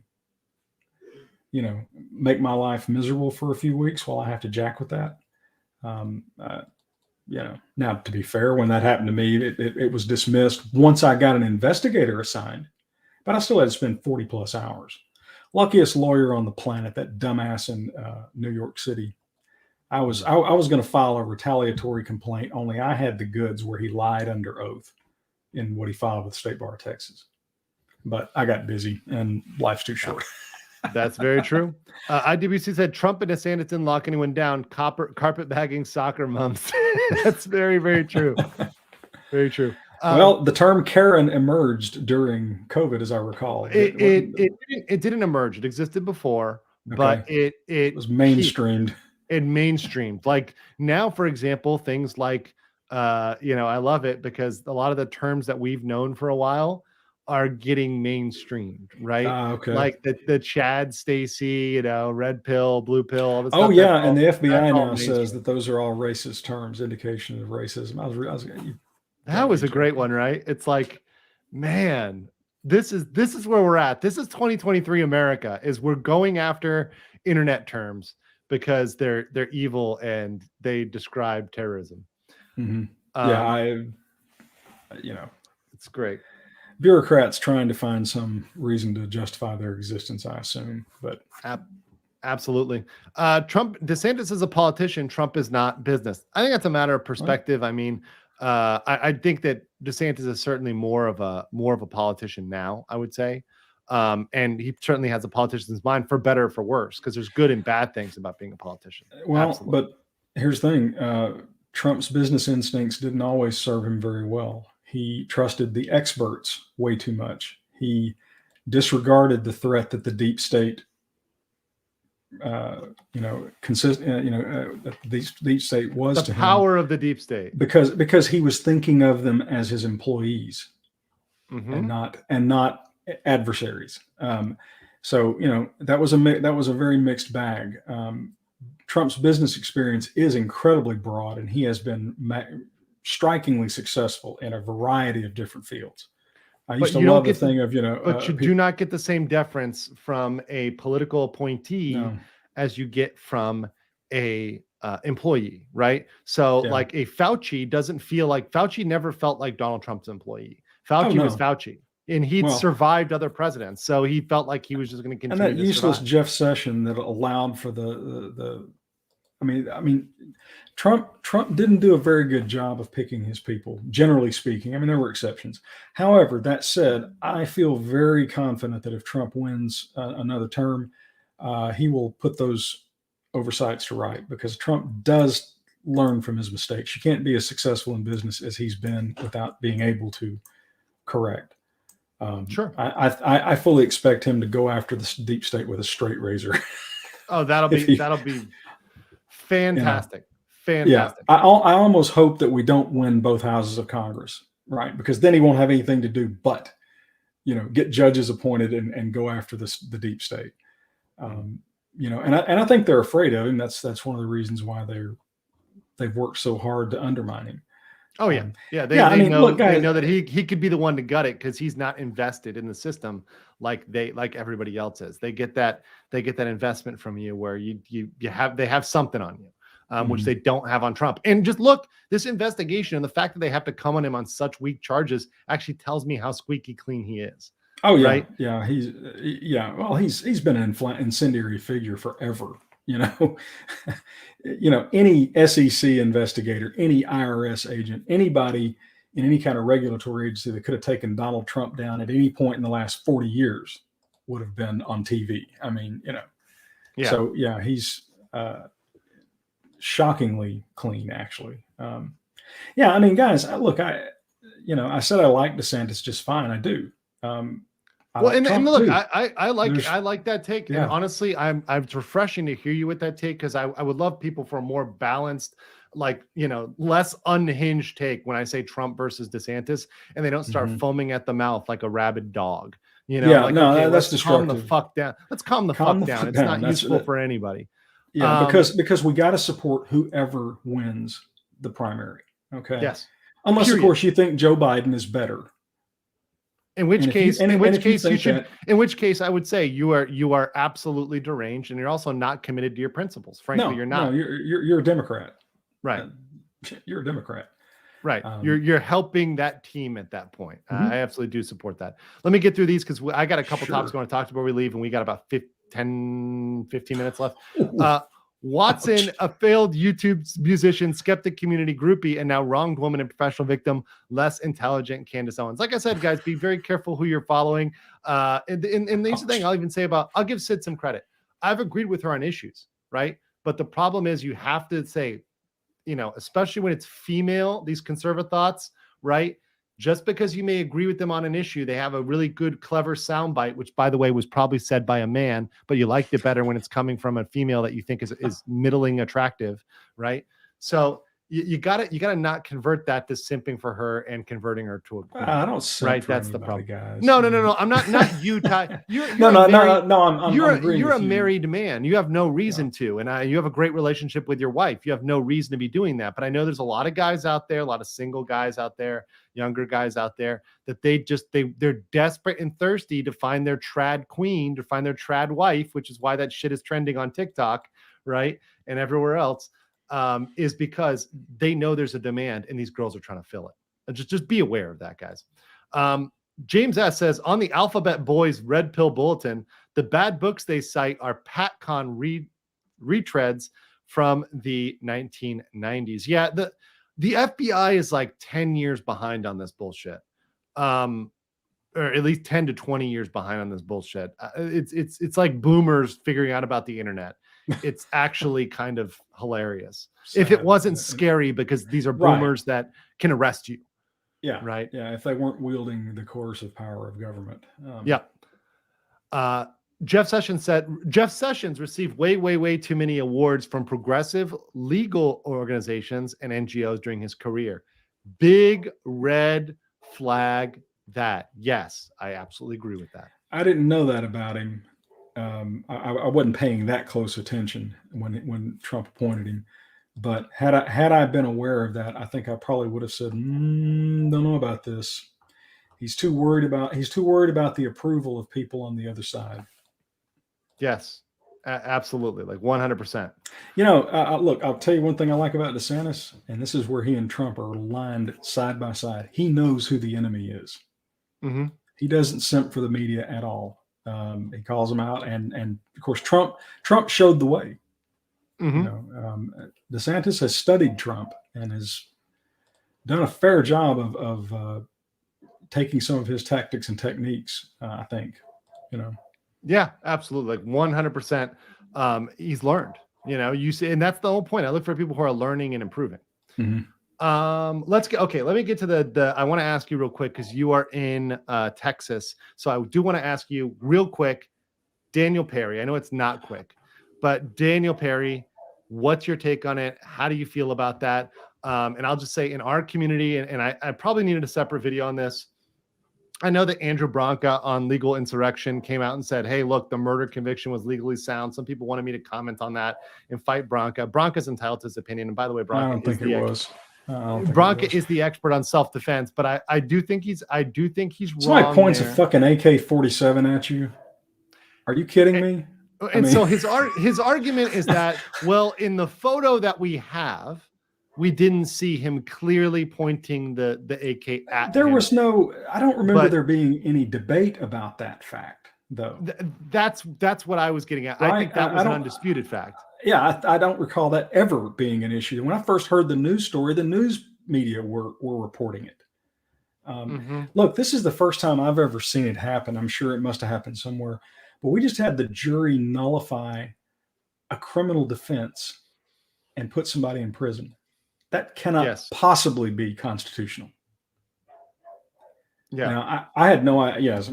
Something, I didn't realize our governor couldn't pardon without a request from the Bureau. Is that true though? I didn't know. Is that he said it is. He said it is. My guess is somewhere along the line we had some governor that pardoned some dirtbag that shouldn't have, and the legislature in its infinite wisdom decided to, clip the wing. The Texas governor is actually not very powerful. That's the thing you got to remember. An oddity in our governance system is we have a fairly weak executive. The lieutenant governor actually wields more political power. But anyway, I thought Abbott is doing the right thing. I hope that he's got enough shake with the bureaucrats that they will actually request him to look at it. But I can't, jury nullification of an unjust verdict against someone is fine. That's a feature, not a bug. But I've never heard of a situation where a jury just flat out said, we don't care what the law is. We're going to send this guy to prison. Yep. We don't, and that's a perspective of the Braggs of the world, of these Soros DAs, is we don't give a fuck about the law. That's the problem. And see, if they're just enforcing the law and they're doing it equally, I don't care. In fact, if they're bringing up laws that haven't been enforced on the books for years, but they're enforcing them equally and across the board, I have no problem. But saying, okay, we're going to find these obscure laws, we're going to go after our political enemies, we're going to prosecute them, or even non-obscure laws. We're going to choose to prosecute these specific people because they did something we don't like, because they messed with our political movement. Austin is a glorified insane asylum. It's a complete shithole. The one good thing, there's one, what was it, Terry Black's? I think that was the only good thing I got out of their barbecue. Yeah. Their barbecue was pretty good. But other than that, I think that's like Joe Rogan's spot that he likes to go to. But other than that barbecue spot, my trip to Austin confirmed everything I needed to know. No, it's wretched. Scum and villainy. Yeah, I like I said, you could have knocked me out. I didn't even realize they had prosecuted him. I remember when that happened, and there was no debate. The guy pointed a fucking AK-47 at him, and so he capped him. Pretty sure if somebody points a firearm at you, that's reasonable fear of imminent bodily harm. I would 100% agree with that. And yeah, and by the way, the prosecutor, there's one thing about, he didn't have a duty to turn over exculpatory evidence to the grand jury. Bullshit. There's an ethical duty to that and to the truth. And once again, these people they're just shitting on their duties of candor and their duty to the court. I mean, the Bingers of the world, these Soros DAs, that's the problem. That's what the enemy their due. They found the vulnerability in our system. Yep. They found the weak spot, and they found, hey, we don't have to do that, right? Okay, that's fine, but it's an unethical, dirty, nasty thing to do. Right. All right, so let me get this. Red Chief says, did you get the bottle of Penelope bourbon yet? I have not. I haven't gotten to. I haven't done any drinking. That's from Nick's show. I'm the transgendered folks did something that Nick Rekieta could only dream of, made me give up Jack Daniels.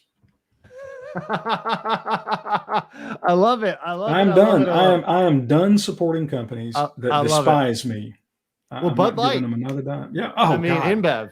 I mean, the biggest cell phone, and it was a woke white woman all along. A woke white woman was behind it all along. Insufferable. I mean, I assume you've seen the video of her. She's just insufferable about it. It's we need to get it so fratty. It's like, wow. This it was this tired fratty humor. I'm like, if that's your niche, bring back the titties. Then sell the titties, because you guys haven't tried that in a while. You want to try something new? Bring back big juicy titties, and you will do just fine. I'm a man of simple tastes, and I don't like hoppy beer, which is I drank Budweiser, I drank Bud Light, I drank Michelob Ultra. Those things. Never again. I'm done. And Jack Daniels. Sorry, I am tired of you toadying up to the enemy. I'm tired, and I'm going to start just, I've always had a suspicion that I'm a sort of canary in the coal mine, that if something really pisses me off bad enough that I actually say I'm done, that's probably indicative that a fair number, because I don't generally. And that's why I like talking to you, Ty, because you're in this, but you're not really in this. That's why you're like our conversations. It's like, I don't want to call you a normie. That's kind of an insult, right? Like, you're plugged in, you're definitely red pilled, you definitely, focus on the truth, but you're more of a guy whose your principal thing is work and like real life. It's not being a perpetual internet person who doesn't touch grass, right? Like, you're out there in the field, and like that, we need to stay in touch with that. We stay in a little echo chamber of content creators, but frankly, a lot of content creators are divorced from reality. They're just not talking to real people. And so when I hear you say it, I'm sort of like, that's where everybody else is at. Where Ty is saying is like, you're closer to the average Republican voter than the random content creator who's, on the internet talking about, these issues, because they're further extreme. They're hearing way more. They're theorists, and I don't mean that negatively. They're immersed in it all day long. The rest of us have to balance. I only have so many hours a day, and I've got other demands on my time. I actually don't watch a lot of political stuff. Good. That's better for your brain. Yeah, I read stuff, but part of the problem that drives me crazy is, we got to stop whining about the Democrats fighting to win. That's what they do. They're the enemy. We need to be focusing on what we need to do better. And boy, is that a long ass list. There's a lot of fucking stuff we need to like a lot of stuff. This, one of the most depressing thing about the midterms was the Republicans have not come as far in changing the game plan to reflect the current reality as I had hoped that they had. Hopefully that near miss was close enough that maybe. I mean, some do. I mean, Youngkin ran a flawless campaign. Youngkin did a great job. I think that's a good template, and he focused on the issues that mattered to people, that mattered to his base, that mattered to everybody, everybody there. So but things like Republicans not understanding the implications of mail-in balloting. If all of your people are going to show up on one day, guess what? That kind of fuckery that happened in Maricopa County can happen in your county and disproportionately depress the vote. Exactly. I don't like mail-in balloting. I think it's an abomination. But if it's a thing in your state, in a state, then the Republicans need to be doing it too. Because among other things, it's what the Democrats are doing is pretty simple. Ballot harvesting. If they're doing it, you need to do it right back. Sorry. Absolutely. You can clutch pearls and take the high road and lose, or you can match the enemy. But the thing is, that mail-in balloting, what that allows them to do is they'll narrowly focus and target their ads for a week or two on one particular group and get their votes locked in. Then they shift to the next group and target ads there, and then they do it. Mm-hmm. That is an incredible advantage. And we just stood by and let it happen. Yep. So when I'm watching, if I start watching too much political shit, it's all about the Democrats being Democrats. And, we expect the enemy to fight to win. We shouldn't be outraged by that. We should be wondering why our side isn't doing it. I mean, we literally are losing to the world's dumbest barista. Yeah. Okay. Why are we pulling these punches? And Steve, you're exactly right. Isn't the state supposed to be seeking justice, not guilty verdicts? Absolutely. This is what we need to be pushing for. This is what we need to be fighting. And we're going to wrap here because I'm going to get through super chats. Then we're going to wrap because we got to the 2-hour mark. And I appreciate you, Ty. But let me get all these super chats here. Fair Frozen says, Ty, have you ever heard of the Meta Barons? Fantastic sci-fi work from Alejandro Jodorowsky, author of my favorite comic, a Western called Bouncer. I think Jodorowsky was also supposed to do Dune, but he did not. He was about that. That would have been a bizarre movie.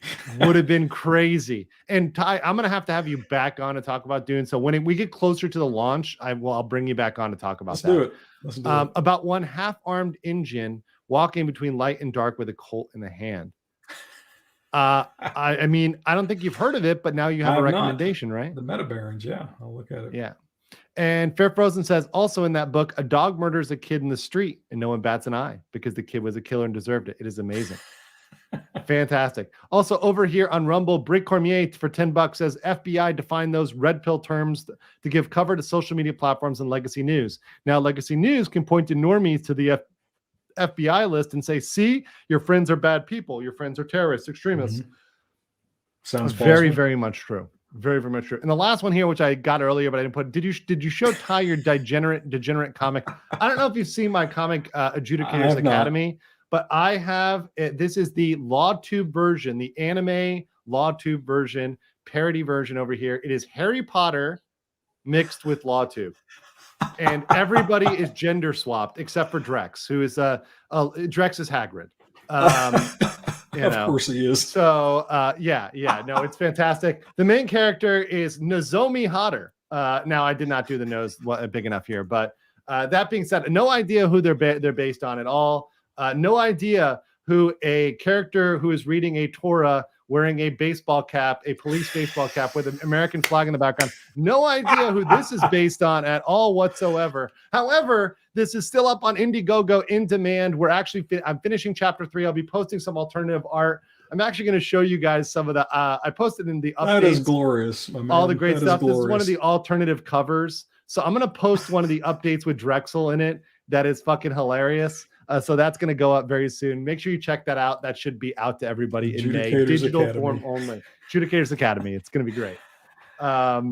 So I always enjoy our visits, Andrew. Always. I do too. So guys, we're going to transfer over to a premiere video that I'm doing. I want to try that out, see how that works. I'm going to be in the chat on that video. But go make sure you say hi to Ty whenever he is, wherever he is. He's really great for doing this. Fantastically based dude. So go over there and catch him later. Thanks, Ty. Guys, take care. And I will see you all later. Peace.